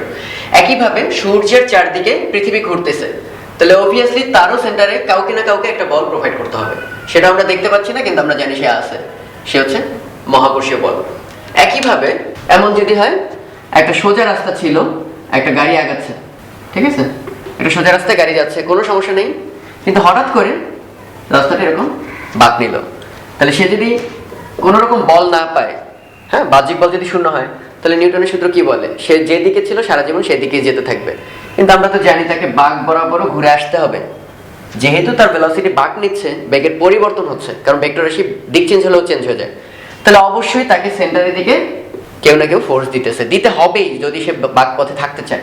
তাহলে সেটা এখানে কে দিচ্ছে আমরা তো দেখতে পাচ্ছি না, সেটাও কোয়াইট সিম্পল। এই যে টায়ার গুলো দেখছো তোমরা, রাবারাইজ টায়ার, আর সেই সাথে আছে রাস্তা, এগুলো তীব্র রাস্তা, এই দুইটার মাঝে যে ঘর্ষণ বলটা, ফ্রিকশন ফোর্স, সে হচ্ছে এখানে প্রোভাইডার। তার মানে আমরা বুঝতে পারলাম যে কোনো ভাবে যদি বৃত্তপথে কাউকে যেতে দেখো, শিওর থাকো ওই মোমেন্টে তার উপর একটা সেন্টারের দিকে ফোর্স কাজ করতেছে, যেটা নাম হচ্ছে কেন্দ্রমুখী বল। তাহলে এক কথা আমরা বলবো, একটা বস্তু যদি বৃত্তপথে ঘোরে, আবার একটা ভয়ঙ্কর ভুল অনেকেই করে, এখানে যেমন দেখো এটা সিম্পল একটা বাঁক, বৃত্ত কিন্তু হয় নাই, তাই বৃত্তপথ বললে অনেকেই ভাবে কমপ্লিট বৃত্ত হতে হবে, না, মোটেই না। এরকম যদি এবড়ো থেবড়ো একটা বাঁকা রাস্তায়ও যায়, তাহলেও খেয়াল করো এই অংশটার জন্য কিন্তু কেন্দ্রমুখী বল লাগবে, এই অংশের জন্য কিন্তু একটা কেন্দ্রমুখী বল লাগবে, এই অংশের জন্য কেন্দ্রমুখী বল লাগবে, কারণ এই প্রত্যেকটা বাঁকা নিয়ে আমরা কিন্তু একটা বৃত্ত কল্পনা করে নিতে পারবো। ফলে যতক্ষণ একটা গাড়ি এইখান থেকে এইখানে আসে, আমরা সিরিয়াসলি ভাবতে পারি এই পুরা বৃত্তের মধ্যে সে একটা চাপ অতিক্রম করতেছে, তাহলে এই বৃত্তের জন্য তার একটা অবশ্যই কেন্দ্রমুখী বল যোগান দেওয়া লাগবে। একইভাবে এই অংশের জন্য একটা কেন্দ্রমুখী বল কিন্তু তার লাগবে। সো সে যদি কোনো রকম বক্রপথেও যায়, মাথায় রাখতে হবে প্রত্যেকটা বক্ররেখার ছোট ছোট সেগমেন্টগুলোকে কি ভাবা যায় এক একটা বিশাল বৃত্তের অংশ, তাহলে ওই সব বৃত্তের জন্য অবশ্যই তার একটা কেন্দ্রমুখী বল যোগানদাতা লাগবে। ওয়েল বন্ধুরা, এখন আমরা একটা কথা বলবো যেটা তোমাদের কেন্দ্রমুখী বল সংক্রান্ত যত কঠিন অঙ্ক আসুক না কেন একটাই ফর্মুলা, সেটা খুব ভালো করে দেখবা, খেয়াল করে দেখো। কোন বস্তু বৃত্তপথে, বা একটু আগে আমরা বলছি বৃত্তপথ যদি নাও হয়, বৃত্তচাপ কিংবা বক্ররেখা, কারণ ওগুলোর ছোট ছোট অংশ আবার এক একটা বৃত্ত গঠন করে। তাই কোন বস্তু বৃত্তপথে চললে, দেখতে পাচ্ছ চলছে, তাহলে ওই বৃত্তের কেন্দ্র বরাবর অবশ্যই একটা ফোর্স আছে। সেই ফোর্সটার নাম কি সেটা আমরা জানি, কেন্দ্রমুখী বল। বাট সেটার যোগানদাতা থাকতেই হবে। তো যোগানদাতা যদি 3 জন থাকে, 3 জনের বলে লব্ধি হবে ওই কেন্দ্রমুখী বল। খেয়াল করে দেখো, কেন্দ্র বরাবর যতগুলো বল আছে সব বলের লব্ধি হবে কেন্দ্রমুখী বল। তো মাথায় রাখবা, কোন একটা বস্তু বৃত্তপথে চললেই তার কেন্দ্রের দিকে একটা বল থাকবে, কিন্তু সেই বলটা হবে যত বল আছে তাদের কেন্দ্র বরাবর যত সমষ্টি আছে সবকটার মিলিত ফলটা হবে কেন্দ্রমুখী বল। তাহলে আমরা এই কথাটা একটু এক্সপ্লেন করার জন্য বেশ কয়েকটা এক্সাম্পল আনছি। সে এটা হচ্ছে একটা নিউক্লিয়াস এবং তার চারদিকে বৃত্তপথে ঘুরতেছে একটা ইলেকট্রন। তাহলে তার কেন্দ্রের দিকে এই লাল যে দাগগুলো দেখবো সেগুলো প্রত্যেকটি হচ্ছে কেন্দ্রমুখী বলের ডিরেকশন। তাহলে এই যে কেন্দ্রমুখী বল, তার একমাত্র যোগানদাতাকে, একমাত্র যোগানদাতা দেখতে পাচ্ছ এখানে কুলম্বের বল। তাহলে ওই একমাত্র যোগানদাতাই তো কেন্দ্রের দিকে আছে অলরেডি, ফলে আমার এখানে লব্ধির প্রশ্নই ওঠে না, কারণ বলই একটা, যোগ করবা কাকে। ফলে এখানে এই এফসিটাই হবে আসলে কি কেন্দ্রমুখী বল, এফসিপি, সেন্ট্রিপেটাল। আমাদের কোনো কনফিউশনও নেই। আবার সাপোজ এটা একটা পেন্ডুলাম। নর্মাল পেন্ডুলাম গুলো কিভাবে দোলে, সরল দোলকগুলো এভাবে, কারণ তার জাস্ট এভাবে নিয়ে ছেড়ে দাও, ফলে এটা দুলতে থাকে। কিন্তু এমন যদি হয় এভাবে দুলতেছে দুলতেছে, তুমি একটা টোকা দিয়ে দিছো সামনের দিকে, তাহলে কি হবে, এভাবে ঘুরতে থাকবে। তাহলে দেখো একটা বৃত্তপথে ঘুরতেছে, কিন্তু তাহলে ওই বৃত্তপথে অবশ্যই একটা কেন্দ্রমুখী বল আছে, কিন্তু এবার কিন্তু আগের মতো এতই সিম্পল না। খেয়াল করে দেখো, এই তাহলে সুতাটা সে হচ্ছে এই বৃত্তপথে ঘুরতেছে, তার উপর কাজ করতেছে এমজি খাড়া নিচের দিকে এবং সুতা টান এই দিকে থিটা অ্যাঙ্গেলে। তাহলে এই বস্তুর উপর এই মোমেন্টে কয়টা বল, 2টা বল, একটা এমজি আর একটা টি। কিন্তু আমি বলছি কি, সে যেহেতু বৃত্তপথে ঘুরতেছে ওই মোমেন্টে কেন্দ্রে এই লাল বলটা থাকতেই হবে, এবং তার যোগানদাতা এখন কয়জন, 2 জন, এমজি আর টি। তাহলে ওই বৃত্ত বরাবর তাদের উপাংশগুলো কি কি দেখি, টি এর উপাংশ হচ্ছে টি কস থিটা, আর এমজির উপাংশ আসলে নাই, কারণ এমজি ওই দিকের সাথে লম্ব দিকে অবস্থিত। ফলে এই দিকে আমি যে বলেই দিছি চললে ওই বৃত্তের কেন্দ্র বরাবর, তাহলে ওই বৃত্তের কেন্দ্র বরাবর একমাত্র ফোর্স কোনটা, টি কস থিটা। ফলে টি কস থিটাই হবে লাল বলটা, দ্যাট ইজ কেন্দ্রমুখী বলের মান এবার হবে টি কস থিটা। একইভাবে আরো কঠিন কঠিন এক্সাম্পলে যাই। সাপোজ এটা একটু কঠিন, তাহলে আমরা একটু আরো সহজ দিকে যাই। সাপোজ এটা একটা, ওই যে আমাদের প্রশ্নটা, উলম্ব তলে একটা বৃত্তে বস্তুকে ঘোরাচ্ছ। তাহলে দেখো এই মোমেন্টে আসছে একদম নিচের বিন্দুতে, তখন উপরের দিকে সুতা দিয়ে টান দিচ্ছ না, মানে টান হবে কেন্দ্রের বরাবর, আর এমজি কাজ করবে কি খাড়া নিচের দিকে। তাহলে এই মোমেন্টে বস্তুর উপর টোটাল ফোর্স কয়টা, 2টা, একটা হচ্ছে টান আর একটা হচ্ছে এমজি। কিন্তু আমি বলছি ওই বরাবর লব্ধিটাই হবে কেন্দ্রমুখী বল। তাহলে ওই বরাবর লব্ধিকে, উপরে আছে টান, সে হইতে হবে বড়, কারণ কেন্দ্রমুখী হইতে হবে। তাহলে এদের মারামারির পরেও লব্ধি থাকতে হবে কেন্দ্রের দিকেই, তাহলে অবশ্যই বড় হবে টি, আর তা থেকে বিয়োগ যাচ্ছে কত, এমজি। এটা হচ্ছে ওই মোমেন্টে ওই দিকে লব্ধি বল, সব কয়টার মিলিত ফল, এটাই হইতে হবে কি কেন্দ্রমুখী বল। ঠিক আছে, তো ওই মোমেন্টে ওই বস্তুর উপর যত বল কাজ করবে তাদের ওই দিকের যোগফলটাই বা লব্ধিটাই হবে কেন্দ্রমুখী বল। এবার দেখো, চিন্তা করে একটা পৃথিবী আছে, তাহলে পৃথিবীর কোন একটা ল্যামডা উপাংশে আছি আমরা, ওই যে অক্ষাংশ যে দ্রাঘিমাংশ নামশ, সেই ল্যামডা অক্ষাংশে আছি, তার মানে আমরা পুরো বিষুব রেখায় নাই, তার থেকে একটু উত্তর মেরুর দিকে আছে। এই অবস্থায় পৃথিবী কেন্দ্রের দিকে টানে কততে, এমজি বলে। তোমাদের খুব কমপ্লেক্স অ্যানালজিটা দরকার নেই, আমি এটা ফোকাস করার চেষ্টা করতেছি। একটা বস্তুর উপর যদি অনেক ধরনের ফোর্স থাকে তখন কেন্দ্রমুখী বল হয় কতটুকু। তাহলে খেয়াল করে দেখো, এমজি কাজ করতেছে কেন্দ্রের দিকে, কিন্তু আমি ঘুরতেছি কিন্তু এই বৃত্তপথে, কারণ আমরা পৃথিবীর গায়ে সবাই লাগানো, ফলে পৃথিবী ঘুরলে আমরাও কিন্তু তার চারদিকে ঘুরতে থাকি। ওকে, তাহলে দেখো এই বৃত্তের কেন্দ্রের দিকে লাল বলটা লাগবে, কিন্তু এমজি বলটা কি ওই লাল বলের দিকে আছে, তাই অবশ্যই কি করছি, এমজি এর ওই দিক উপাংশ হবে এমজি কজ ল্যামডা। ফলে ওই এমজি কজ ল্যামডাই হবে এই ক্ষেত্রে কেন্দ্রমুখী বল। যদি একটু কঠিন লাগে তোমরা এই ভিডিওগুলো আবার রিপিট করবা, খাতার মধ্যে একটু উপাংশ আঁকবা, সব ক্লিয়ার হয়ে যাবে। এবার দেখো, এটা আরো একটু কঠিন, আমি বলতেছি না যে এখনই তোমাদের সব বোঝা লাগবে, আমি জাস্ট এই উদাহরণটার জন্য সব বলতেছি, যে যত কমপ্লেক্স কেসই হোক না কেন আমরা মনে রাখবো শুধু এই লাইনটা। ঠিক আছে, দেখো একটার চেয়ে একটা কিন্তু কঠিন, কিন্তু আমাদের সব কয়টার সূত্র হচ্ছে একটাই, যত বল থাকুক তাদের কেন্দ্র বরাবর লব্ধিই হবে কেন্দ্রমুখী বল। তাহলে দেখো এখানে সিচুয়েশনটা কেমন, তোমরা অবশ্যই দেখছো ওই যে সাইক্লিস্ট এরকম একটা বাঁকানো রাস্তায়, বাঁকানো রাস্তা দেখলে অনেকের একটু অসুবিধা হয়, কারণ ছবি দেখতে একটু ডিস্টার্ব, এই জন্য আমি নিচে একটা ছবি এঁকে দিচ্ছি, একটু খেয়াল করো। এটা একটা কোনক, তো ওই সাইকেল চারি ওই কোনকের দেয়াল বরাবর ঘুরতেছে, এইটা কল্পনা করবা। তাহলে কি একটু তেরা না, ট্র্যাকটা কিন্তু এরকম না, একটু বাঁকানো। এই সিস্টেমটাই আমরা এখানে আঁকছি, খেয়াল করে দেখো। পাশ থেকে আঁকলে এরকম একটু ভাঁজ হয়ে তারপর ঘুরে যাচ্ছে, মানে একটা স্টেডিয়ামের মতো কল্পনা করো, নিচ থেকে উপর পর্যন্ত ভাঁজ, এর গা বরাবর সাইক্লিস্ট ঘুরতেছে। তাহলে খেয়াল করো তার উপর কি কি ফোর্স আছে। একটা হচ্ছে সে সাইকেল চাপ দিছে, ফলে অভিলম্ব প্রতিক্রিয়া পাইছে, তলের সঙ্গে লম্বভাবে এমজি খাড়া নিচের দিকে কাজ করতেছে। আবার সে এত দ্রুত মুভ করতেছে, সে স্লাইড করে করে স্টেডিয়ামের উপরের দিকে চলে যাওয়ার চেষ্টা করতেছে। তাহলে ঘর্ষণ বল হবে গতির বিপরীতে, নিচে আছে ঘর্ষণ। তাহলে দেখো এমজি আছে, ঘর্ষণ বল আছে, অবিলম্ব প্রতিক্রিয়া আছে, কিন্তু সে তো বৃত্তপথে ঘুরতেছে, তাকে দেখো। তাহলে বৃত্তপথে ঘোরার জন্য অবশ্যই একটা লাল বল লাগবে, কেন্দ্রমুখী বল। তাহলে বুঝতে পারতেছো যত ফোর্স আছে তাদের সবার উপাংশ যদি ওই লাল বলের দিকে নিতে পারো, তাহলে হয় আর কস থিটা ফ্রিকশনের, তারপর এমজির কোনো উপাংশ এখানে নাই, এই সকল কিছু লব্ধি হবে এই লাল বলটা বা কেন্দ্রমুখী বল। সো এগুলো আমি খুব একটা অ্যানালিসিস করিনি, এগুলো এক একটা ইন্ডিভিজুয়াল ম্যাথ। আমি উদাহরণের জন্য বলছি যে একটা সূত্র যত কঠিন হোক যত সোজা হোক একটাই সূত্র, সেটা কোনো বস্তু বৃত্তপথে ঘুরলে তার উপর যত বল থাকবে কেন্দ্রের দিকে লব্ধি হবে কেন্দ্রমুখী বল। আশা করি এরপর আর ভুলবা না। তো এবার আসি আমাদের অঙ্কে। তো এতক্ষণ ধরে অনেক উদাহরণ দিয়ে ভয় দিয়ে দিছি, আমাদের অঙ্ক কিন্তু তার চেয়ে বেশ সোজা। কারণ বুঝতে পারতেছে আমাদের অঙ্কে কি কি ফোর্স। এই বস্তুটাকে ঘুরাইতে অবশ্যই এখানে কোনো ইলেকট্রোম্যাগনেটিক ফোর্স নেই। ওকে, আছে কি? পৃথিবী তারে টানতেছে, এমজি বল আছে, নিচের দিকে এমজি কাজ করতেছে, এটা নিচের দিকেও এমজি কাজ করতেছে। আর আছে কি আমাদের হাতের টান, এই যে সুতা দিয়ে যে আমি একটা টান দিছি, এটা সুতা দিয়ে বাঁধা, তাহলে এখানে একটা টান আছে, নাম দিলাম T1। ওইখানেও যখন ঘোরাচ্ছি তখন নিচের দিকে একটা টান আছে T2। এবং প্রত্যেক ক্ষেত্রেই টানটা দেখো কেন্দ্রের দিকে। নিচ থেকে উপরে উঠাতে চাও কেন্দ্রের দিকে, আর উপর থেকে নিচে নামাতে চাও সেটাও কেন্দ্রের দিকে। তো এখন আমরা আলাদা আলাদা ভাবে বিবেচনা করতেছি। এটাকে আমরা বলতেছি বটম বা নিচ, আর এটা সেই টপ উপর। কিন্তু আমি কি বলছি, যেখানেই থাকুক না কেন বস্তুটা কিন্তু বৃত্তপথে ঘুরতেছে। তাহলে বৃত্তপথে ঘুরলে এর উপর যত বল থাকুক আমার আপত্তি নাই, তাদের যোগফলটা হইতে হবে কি, লব্ধিটা হইতে হবে কি কেন্দ্রের দিকে, এই লাল বলটা কেন্দ্রমুখী বল। একইভাবে উপরে থাকুক আমার আপত্তি নাই, তার উপর যত বলই থাকুক তাদের লব্ধিটা হইতে হবে আমাদের এই কেন্দ্রমুখী বল। ওকে, তাহলে এবার আমরা প্রথমে বটম জোনে চিন্তা করি। তাহলে এর উপর কি কি বল আছে খেয়াল করো। T1 আছে, বিপরীতে আছে mg।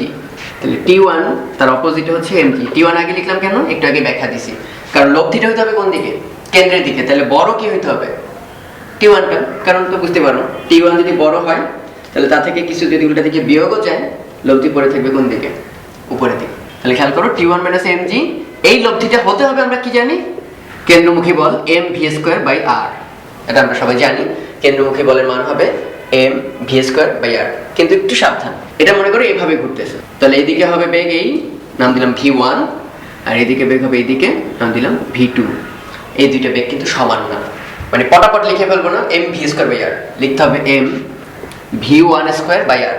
কেন বল দুটো সমান না একটু পরে আমরা টের পাবো, আপাতত বিশ্বাস করে নাও। তাহলে আমরা এখানে দেখতে পাচ্ছি কি T1 = mg প্লাস mv1²/r। একইভাবে এবার আমরা টপে চলে যাচ্ছি। ওখানে কি কি আছে খেয়াল করো, কালো বল দুটো আছে, একটা T2 এবং আছে আরেকটা mg, দুটোই একই দিকে এবং কেন্দ্রের দিকেই আছে অলরেডি, ফলে T2 প্লাস mg। আর এই দুইটা মিলিতভাবে যোগান দিতে হবে কি mv²/r, কিন্তু এখানে বেগ কিন্তু আবার আলাদা বেগ, টপের বেগ। তাহলে v2 লিখলাম আমরা। তাহলে আমরা এখান থেকে দেখতে পাচ্ছি T2 হবে mv2²/r মাইনাস mg। ওকে, তাহলে এটার নাম্বার দিলাম আমি 1 আর এটা দিলাম 2, কারণ আমাকে বলেই দিয়েছিল ফার্স্ট কোশ্চেনে উপরে আর নিচের বিন্দুতে টানের পার্থক্য কত, তার মানে এই দুটো বিয়োগফল আমাকে বের করতে হবে। তো তারও আগে দেখো বিয়োগফলে আমাদের একটা রাশি অজানা থাকবে। T1 - T2 যদি করি তাহলে কি দাঁড়াচ্ছে দেখো, এখানে আছে mg, এখানে মাইনাস mg, তাহলে বিয়োগ করতেছি যেহেতু মাইনাস মাইনাসে প্লাস, তাহলে থাকবে 2mg প্লাস এখানে আছে mv1²/r, আর এখানে হবে মাইনাস mv2²/r। তাহলে এখানে থাকলো 2mg, আর ওখানে m/r যদি কমন নেই তাহলে আসলে আমাদের আসলে বের করতে হবে v1² মাইনাস v2²। এটা কত, তাহলে আমরা রাশিমালাটা বের করতে পারবো। তাহলে এটা বের করা আসলে খুব কঠিন না, তার জন্য তোমাদের একটু কাজ ক্ষমতা শক্তি চ্যাপ্টারটা সম্পর্কে আইডিয়া থাকতে হবে। তো আমাদের নিউটনিয়ান বলবিদ্যার পরেই কাজ ক্ষমতা শক্তি আছে P2 লেকচারে, তো তোমরা ওখানে অবশ্যই দেখবা। আর সেই ক্ষেত্রে আমরা এখানে একটু অ্যাপ্লাই করে দেখাই। সেটা হচ্ছে এই পয়েন্টটাকে আমরা ধরলাম ভূমি বা রেফারেন্স, তার মানে এখান থেকে উচ্চতা গণনা শুরু করবো আমরা। এই উচ্চতাটা কত, 0। তাহলে উচ্চতা যেহেতু 0, তাহলে এখানে বিভব শক্তি কত, ওই পয়েন্টে বিভব শক্তি হচ্ছে 0, mg ইন্টু হাইট, হাইট হচ্ছে 0। আর এখানে গতি শক্তি আছে কি না, অবশ্যই আছে, কারণ বেগ আছে। তাহলে গতি শক্তি হচ্ছে 12 mv1²। ওকে, তাহলে ওই পয়েন্টে বিভব শক্তি প্লাস গতিশক্তি হবে শক্তি নিত্যতা সূত্র অনুসারে ওই যে kinetic energy plus potential energy এর সমষ্টি হবে সমান। তাহলে যখন এত উচ্চতায় চলে গেছে তখন অবশ্যই তার মধ্যে বিভব শক্তি আছে এবং সেই বিভব শক্তি হবে mgh মানে উচ্চতা। এবং মজার ব্যাপার দেখো উচ্চতাটা কিন্তু এই বৃত্তের ব্যাস, মানে r যদি হয় ব্যাসার্ধ তাহলে উচ্চতা হবে 2r। তাহলে আমরা বলতে পারি mg * 2r। এটা গেল বিভব শক্তি প্লাস ওই পয়েন্টে গতিশক্তিও কিন্তু আছে, ভেলোসিটিও এখন কিন্তু শূন্য না v2, তাহলে ওখানে গতিশক্তি হবে হাফ m v2 স্কয়ার। তাহলে কি পাচ্ছি দেখো m v1 স্কয়ার, এই হাফ ওই পাশে গিয়ে 2 দিয়ে গুণ করে দিচ্ছি, তাহলে 4mgr plus m v2 square.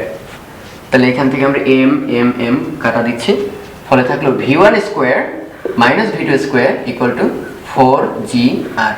ওকে, এই রাশিটাই আমাদের দরকার ছিল। আমি একটু আগেই বলছি আমার দরকার হচ্ছে v1 square minus v2 square. তাহলে ওখানে আমরা বসায় দিতেছি এই ভ্যালুটা, তাহলে থাকবে 2mg তো আগে ছিলই প্লাস m/r ইনটু 4gr, এই r আর কাটা যাচ্ছে, পরে থাকলো 2mg plus 4mg ultimately 6mg। তার মানে উপরে আর নিচের মধ্যে তার ওজনের চেয়ে 6 গুণ টানের পার্থক্য। বুঝতে পারতেছো, উপরের টানটা যাই হোক যদি শূন্য হয় তার চেয়ে মানে 6 mg পরিমাণ বাড়তি টান তোমার নিচ থেকে তুলতে দিতে হবে। এবং একটা বালতি টানার সময় কোথায় বোঝো, মানে একটা বালতি যদি ঘোরানো হয় নিচে কি পরিমাণ টান দিয়ে উঠাতে হবে, আর উপরে মনে হয় কি জাস্ট চলে গেল, মানে টান দিতেই হইলো না, এমন একটা সিচুয়েশন। তা আমরা এখন দেখবো এই যে জাস্ট চলে গেল তার মানে কি কোনো টান দিতে হয়নি, এটা কখন পসিবল। তো আমরা অলরেডি বের করে ফেলছি এই নিচে এবং উপরে টানের পার্থক্য হচ্ছে 6mg, এবং ওটা বের করতে গিয়ে আমরা দেখালাম যে নিচের বেগ আর উপরের বেগের স্কয়ারের পার্থক্য হচ্ছে 4gr। এটা আমাদের এখন কাজে লাগবে। কিভাবে একটু খেয়াল করো, উপরে যখন যাচ্ছে, হ্যাঁ ধরলাম তার বেগ v2, একটু আগে তাই দেখছো, এখানে টান ধরলাম t2, আর এখানে নিচে কাজ করতেছে কি mg, আর ওভারঅল কি লাগবে আমাদের এই সব মিলায় ছিলায় লাগবে হচ্ছে কেন্দ্রমুখী বল m v2 square by r। Must এটার যত যোগানদাতা থাকুক সব মিলিয়ে ছিলে থাকতে হবে, এটা কোনো কথা নেই। তো ভুলেও কেউ ভাববেন এখানে এটা আছে, থাকতে হবে। তার সাপ্লায়ার 3 জন থাকুক 4 জন থাকুক সবার মিলিত ফলটা হবে m v2 square by r। তাহলে আমরা লিখতে পারি t2 plus mg equal to হচ্ছে m v2 square by r। ওর উপর দুটো বল ছিল তাদের লব্ধি যোগানদাতা কেন্দ্রমুখী বলের। তাহলে টানটা কত হবে খেয়াল করুন, একদম সর্বোচ্চ বিন্দুতে এই যে বালতিটা ঘোরাচ্ছে সর্বোচ্চ বিন্দুতে টানটা কত, সেটা হচ্ছে m v2 square by r minus mg। কিন্তু আমি চাই না, আমি কোনো টানই দেব না, যত টান আমি নিচে দিয়ে দিছি অসুবিধা নেই, উপরে আমি রিল্যাক্সড, মানে ওটা টান শূন্য ভাবেই সামনে চলে যায়। তাহলে আমাদের সর্বোচ্চ বিন্দুতে টানটাকে আমরা কত বানাতে চাই, 0। ওকে, তাহলে দেখো ওটা কিন্তু এমনি এমনি হবে না, একটা নির্দিষ্ট ক্ষেত্রে হবে। তাহলে এটা যদি 0 হয় তাহলে থাকতেছে m v2 square by r minus mg। তাহলে থাকলো পরে v2 square equal to mgr divided by m, পক্ষান্তর বললাম সিম্পলি। তাহলে থাকলো কি rg, তার মানে v2 কে হতে হবে √rg। খেয়াল করছো, খেয়াল করার বিষয়টা কোথায়, এই rটা কিন্তু কোয়েশ্চেনে বলা আছে আর g এর মান কিন্তু আগে থেকে জানা আছে। তার মানে এটা একটা নির্দিষ্ট বেগের ক্ষেত্রে এটা খাটলো, একটা কনস্ট্যান্ট বেগ। ওই বৃত্তপথের সাইজ কত বড় সেই অনুসারে সাইজ যত বড় হবে বেগটা তত বেশি হতে হবে। তাহলে বুঝতে পারতেছো, একটা বৃত্ত দিয়ে বললো তুমি এমন ভাবে ঘোরাও যাতে করে উপরে টান না লাগে, তাহলে অবশ্যই এত জোরে ঘুরাইতে হবে যাতে অ্যাটলিস্ট কি হয় এই বেগটা সে পায়, মাথায় রাখতে হবে। তাহলে অবশ্যই টপ পয়েন্টে তার বেগ থাকতে হবে √rg। তো আমরা টপ পয়েন্টের ভেলোসিটি বের করে ফেললাম যাতে আমাদের টান না দেওয়া লাগে, সেটা হচ্ছে √rg। কিন্তু আমরা তো এরা ইন্ডিপেন্ডেন্ট তো না, that is v1 square minus v2 square equal two 4rg, এটা আমরা জানতাম। ওকে, তাহলে আমরা দেখি ওই অবস্থায় বটমের বেগটা কত হয়, নিচ থেকে যখন যাবে তখন ভেলোসিটি কত হয়। তাহলে v1 square equal two v2 square plus 4rg। ওকে, তাহলে v2 স্কয়ার আবার এখান থেকে কি লেখা যায়, √rg স্কয়ার মানে rg plus 4rg, that is 5rg। ওকে, তাহলে আমরা পাচ্ছি একদম বটম পয়েন্টে ভেলোসিটি হবে √5rg, এবং দেখতেই পাচ্ছ সেটা বেশ বড়। আর বড় তো হতেই হবে কারণ নিচে দেখছো আমাদের টান বেশি, কেন্দ্রমুখী বলও তুমি বেশি দিছো, আর কেন্দ্রমুখী বলের সাথে কিন্তু অবশ্যই বেগের সম্পর্ক ছিল। মনে করে দেখো কেন্দ্রমুখী বল সমান m v square by r, তার মানে যত বেশি বেগ চাও v এর বর্গ হারে বেশি পরিমাণ কেন্দ্রমুখী বলের যোগান তোমাকে দিতেই হবে। যেহেতু অনেক বেশি টান দিছো বুঝতে পারতেছো ওখানে বেগটাও কি ছিল, আসলে বেশি ছিল। তো আমরা এতক্ষণ ধরে যে কয়টা কেস দেখলাম সব কিন্তু এক্সট্রিম কেস, তার মানে সর্বনিম্ন বিন্দুতে অথবা সর্বোচ্চ বিন্দুতে। কিন্তু যদি এভাবে বলে যে উলম্বের সাথে একটা সার্টেন অ্যাঙ্গেল আছে, সেই অ্যাঙ্গেল দিলে যে অ্যান্সারটা বের হবে ওটা কি জেনারেল কেস না? আই মিন থিটার মান যদি সাপোজ 0 ডিগ্রি হয় তাহলে এটাই কোথায়? বটম প্লেসে। থিটার মান যদি বাড়তে বাড়তে বাড়তে বাড়তে 180 হয় সেটা হচ্ছে টপে। তার মানে আমরা এখন একটা জেনারেল কেস বের করতে যাচ্ছি যেটার মান থিটার মান ভ্যারি করলে আমরা সব কয়টা এতক্ষণ ধরে যা রেজাল্ট পাইছি সেগুলো পাবো আসলে। তাহলে একটু খেয়াল করে দেখো, একটু আগে যে আমরা ফর্মুলাটা বলছি এর উপর এখন কয়টা বল কাজ করতেছে এই মোমেন্টে? mg কাজ করতেছে খাড়ার নিচের দিকে আর সুতা দিয়ে তুমি টান দিছো কেন্দ্রের দিকে, তাহলে এর উপর ফোর্স আছে টি আর mg। আমি কিন্তু বলছি অবশ্যই সে যেহেতু বৃত্তে থাকতে চায় বা ঘুরতে চায় এই লাল বলটা কিন্তু মাস্ট। এই লাল বলটার জন্য তার উপর যতগুলো বল আছে সব কয়টার কেন্দ্রের দিকে লব্ধি হবে এই লাল বলটার সমান, মানে কেন্দ্রমুখী বলের সমান। তাহলে অলরেডি টি কোন দিকেই আছে? টি আছে অলরেডি কেন্দ্রের দিকে, আর mg কিন্তু কেন্দ্রের দিকে নাই, ফলে কেন্দ্রের দিকে তার উপাংশ নেওয়া লাগবে। তাহলে আমরা mg কে থিটা, এই অ্যাঙ্গেল যদি থিটা হয় অনুরূপ কোণ থিটা, আমরা এখানে ভাঙতে পারি mg কোসাইন থিটা। কিন্তু আমি কি বলছি সব নিতে হবে কেন্দ্রের দিকে উপাংশ, ফলে টি তো কেন্দ্রের দিকেই আছে কোনো সমস্যা নেই, কিন্তু mg cos থিটা তো কেন্দ্রের বিপরীত দিকে, ফলে কেন্দ্রের দিকে হবে কি mg cos থিটা। ওকে, আর সেই সব কিছুর মারামারি বা লব্ধিটা হবে m v square by r। এই v হচ্ছে ওই পয়েন্টে যে রৈখিক বেগ। তাহলে সিচুয়েশনটা দেখো, t সমান কি দাঁড়াচ্ছে? m v square by r plus mg cosine থিটা। এটা দেখে মনে হচ্ছে সবসময় প্লাস কেন? একটু আগে যেমন আমরা বটমের ক্ষেত্রে বের করছিলাম কি m v square by r plus mg, ওপরের ক্ষেত্রে বের করছিলাম কি m v square by r minus mg। এই ক্ষেত্রেও কিন্তু সেটা প্লাস মাইনাস হতে পারে, কারণ এটা ডিপেন্ড করে cos থিটা পার্টের উপর। খেয়াল করে দেখো, এটা যখন একদম বটম অবস্থায় ছিল বা নিচে, তখন থিটার মান হচ্ছে 0 ডিগ্রি। তাহলে আমরা লিখতে পারি কি t বটমে হবে m v square by r plus mg cos 0 degree, আর cos 0 মান কত? 1। তাহলে দেখো আমরা একটু আগে যেটা পাচ্ছিলাম সেটাই কিন্তু আবার চলে আসছে, তার মানে আমাদের এই ফর্মুলাটা সঠিক। এবং এখানে কিন্তু ভুলেও v লিখবো না, প্রত্যেক পয়েন্টে বেগ কিন্তু আলাদা, তাই v1 লিখলাম। এরপর দেখো এটা যখন আরো এইখানে চলে আসবে ততক্ষণ অ্যাঙ্গেল বাড়তে বাড়তে বাড়তে বাড়তে থিটার মান হয়ে যাবে 180 ডিগ্রি। তাহলে আমরা কি পাচ্ছি দেখো, টি টপ এটা হবে m v square by r plus mg cosine 180 degree, আর cos 180 মান কত? -1। তাহলে পাচ্ছি m v square by r minus mg। তার মানে এটাই হচ্ছে সেই ফর্মুলা যেটা সব কয়টা টার্মকে রিপ্রেজেন্ট করে। তা আমাদের শেষ কোয়েশ্চেনটা ছিল এমন যে এখানে তো টার্ন ভেরিয়েবল, একদম নিচে এক ধরনের টার্ন, উপরে আরেকটা টার্ন। তাহলে টার্ন চেঞ্জ করে কি আমরা এটা পারবো যে এইখানের বেগ আর উপরের বেগ দুটো সেম করে ফেলতে, বা প্রত্যেক বিন্দুতে একই বেগের মান রাখতে? তো দেখবো যে এটা সম্ভব না। আমরা যেমন সারা জীবন বৃত্তাকার গতি বললেই বুঝি হরাইজন্টাল বৃত্ত, মাথায় রাখবে কিন্তু যে আমরা এতদিন ধরে যত বৃত্তাকার গতি শিখেছি সব হচ্ছে যে মাথার উপরে যে সার্কেলটা। তাহলে এই ক্ষেত্রে কি ঘটে খেয়াল করো, আমরা জানি প্রত্যেক পয়েন্টে বেগের দিক হবে ওই পয়েন্টে স্পর্শক বরাবর, আর mg কাজ করতেছে খাড়া নিচের দিকে। তাহলে স্পর্শক আর mg এদের মধ্যবর্তী কোণটা আসলে কত? দেখতেই পাচ্ছি 90 ডিগ্রি। তাহলে এই যে g ত্বরণটা তার ওই দিক উপাংশ সিম্পলি g cos 90 মানে 0। তার মানে বেগের পেছন দিকে কোনো ত্বরণ নাই বা ধাক্কা নেই, তাহলে বেগ কি চেঞ্জ হবে? অবশ্যই না, কারণ আমরা জানি ত্বরণ হতে হলে অবশ্যই বা ধাক্কা থাকতে হলে ত্বরণটা লাগবেই। কিন্তু যেহেতু কোনো ধাক্কা নেই, অবশ্যই সে যা বেগের মান ছিল সেটাই রেখে দেবে। কিন্তু এই ক্ষেত্রে একটু খেয়াল করো, এই পয়েন্টটাই সাপোজ এখানে বেগ কোন দিকে? স্পর্শক বরাবর, আর mg খাড়া নিচের দিকে। এবার কিন্তু mg এর একটা উপাংশ এই দিকে আছে এবং সেটার মান হচ্ছে mg sin থিটা। তাহলে একটা বেগ আছে v, তার পিঠের দিক থেকে একটা বল কাজ করতেছে mg sin থিটা। তাহলে এটা কখনোই পসিবল? একটা লোক দৌড়াইতেছে v বেগে, পেছন থেকে কেউ ঠেলতেছে mg sin থিটা এত বল দিয়ে, তাহলে অফকোর্স তার বেগ হয়ে যাবে v প্রাইম। এরপর v প্রাইমের পেছনে আবার ঠেলা খাবে, নতুন একটা বেগ হবে v ডাবল প্রাইম। সো বুঝতেই পারতেছো প্রত্যেকটা পয়েন্টেই বেগ কিন্তু আলাদা। তাই কেউ যাতে না ভাবি আমরা একটু নিচ থেকে টার্ন স্লো করে দেব, উপরে টার্ন একটু বাড়ায় দেব, ফলে প্রত্যেক বিন্দুতে বেগের মান সেম থাকবে, এটা কখনোই পসিবল না। কারণ তুমি টানাটানি করতেছো সব কেন্দ্রের দিকে, আর ওর বেগের দিক কিন্তু স্পর্শকের দিকে, ফলে তোমার টার্ন টি এর একটা সিঙ্গেল উপাংশও কিন্তু বেগের দিকে নাই। ফলে তুমি যতই টানাটানি করো বেগ এটা টের পাবে না, কারণ বেগ এই দিকে আর তুমি টানতেছো তার সাথে ভার্টিক্যালি। সো এদের উপাংশ কত হবে? টি cos 90, আদৌ কোনো উপাংশ নেই। সো এভাবে কখনোই পসিবল না। একটা হইতে পসিবল, সেটা তোমার পক্ষে না, সেটা এমন একটা রোবট তৈরি করবা, এই যে mg sin থিটা, ওই রোবটটা করবে কি এই মুহূর্তে থিটার মান কত, মানে এটা কতখানি বাঁকা বলটা, সেই থিটা সেন্স করে করবে কি আঙ্গুল দিয়ে টোকার পরিমাণ উল্টা দিকে mg sin থিটা দেবে। তাহলে ওর উপর এই দিকে mg sin থিটা আর ওই রোবটের টোকা দেওয়া mg sin থিটা, লব্ধি বল কত? 0 হয়ে যাবে। ফলে যে বেগ আছে ওইটাই থাকবে, এরপর যখন অন্য একটা অ্যাঙ্গেলে চলে আসবে, সাপোজ θ1, তো তখন আবার কি করবে, রোবট দেখবে তার কোন দিকে mg রূপাংশ আছে, তার উল্টা দিকে আরেকটা ধাক্কা দিয়ে দেবে। প্রত্যেকটা বিন্দুতে সে টোকার পরিমাণ চেঞ্জ করতে থাকবে, ডিপেন্ড করে কিসের উপর, থিটার উপর। কিন্তু সেই টোকাগুলো দিতে হবে কিন্তু বেগের দিকে বা উল্টা দিকে, ভুলেও কেন্দ্রের দিকে না। আর যেহেতু আমরা সবসময় টানটা দিতেছি কেন্দ্রের দিকে, ফলে কোয়েশ্চেনটা কেন্দ্রে বা টানের পরিমাণ চেঞ্জ করে আমরা কখনোই এই বেগের মানটা সমান রাখতে পারবো না। এটা সবাই মনে রাখবা, উলম্ব বৃত্তে প্রত্যেক বিন্দুতে বেগের মান আলাদা। তো ছবিতে একটা পেন্ডুলাম বা সরল দোলক দেখতে পাচ্ছ। সরল দোলক আসলে বলা উচিত হয়নি, কারণ সরল দোলক দোলে এভাবে, তোমরা জানো, কিন্তু এটাকে বলে কনিক্যাল পেন্ডুলাম। দেখতে পাচ্ছ অনেকটা কোণক গঠন করছে, খেয়াল করছো? মানে একটু আগে আমি যেমন বলেছিলাম, এটাকে যদি টোকা দিতাম তাহলে কি একটা কোণকের মতো চারদিকে ঘুরতো, উপরে শীর্ষবিন্দুকে রেখে নিচে একটা বৃত্তপথে ঘুরতো।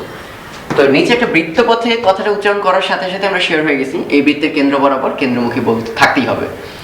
তো কোয়েশ্চেন করছে এই বস্তুটার বা ববটার ভর হচ্ছে 200 গ্রাম, আর সে কত অ্যাঙ্গেলে আছে, 10 ডিগ্রিজ এল, এই সুতার দৈর্ঘ্যটা হচ্ছে 1 মিটার। ওকে, কোয়েশ্চেন করছে এই বলটার বেগ কত এই মুহূর্তে, আর এই যে দুলতেছে এটা পর্যায়কালটা কত হবে। তো কোয়াইট সিম্পল, আমরা জানি এর উপর কি কি বল কাজ করতেছে, টি টান কাজ করতেছে সুতার, আর নিচে কাজ করতেছে এমজি। যত ধরনের বলই কাজ করুক না কেন, আমাদের সব কয়টা বলের উপাংশ নিতে হবে কোন দিকে, কেন্দ্রের দিকে, এবং তাদের সব কয়টার ওই দিকে উপাংশের যোগফলটা বা লব্ধিটাই হবে কেন্দ্রমুখী বল।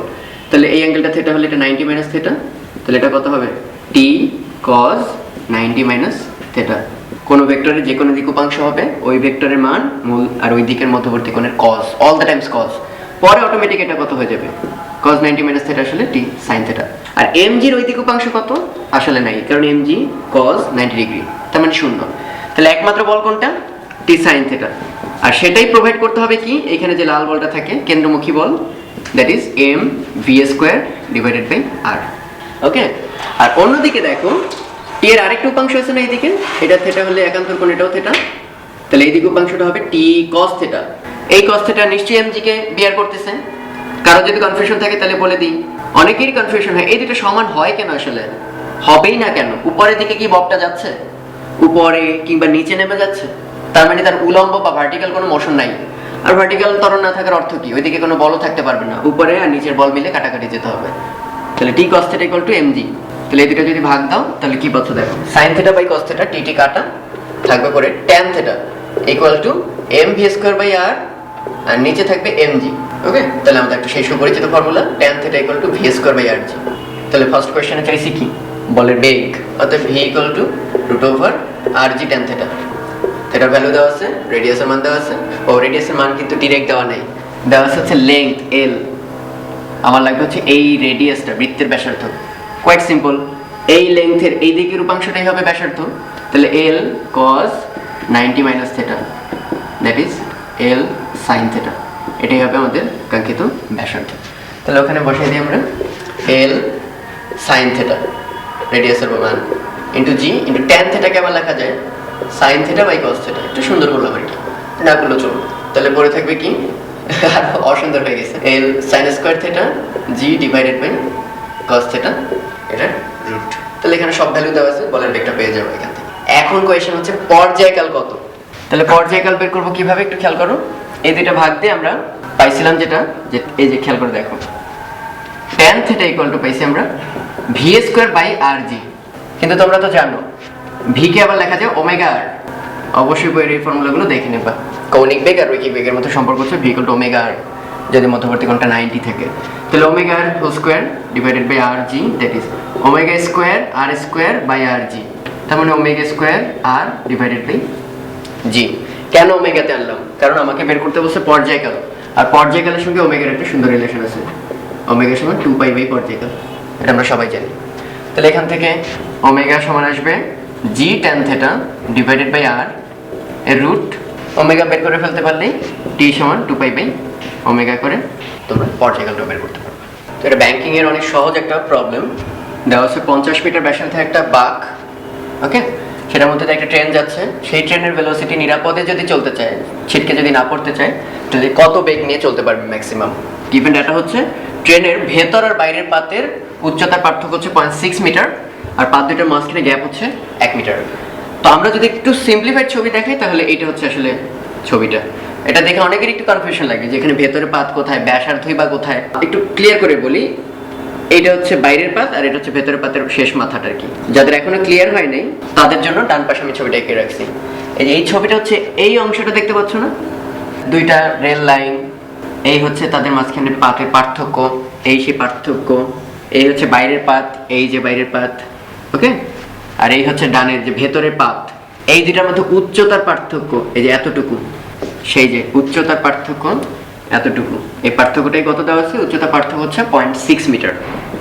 এই হচ্ছে দুইটা পাতের মাঝখানের গ্যাপ, তাহলে এই হচ্ছে দুই পাতের মাঝখানের গ্যাপ, এবং সেটা দেওয়া আছে কত, 1 মিটার।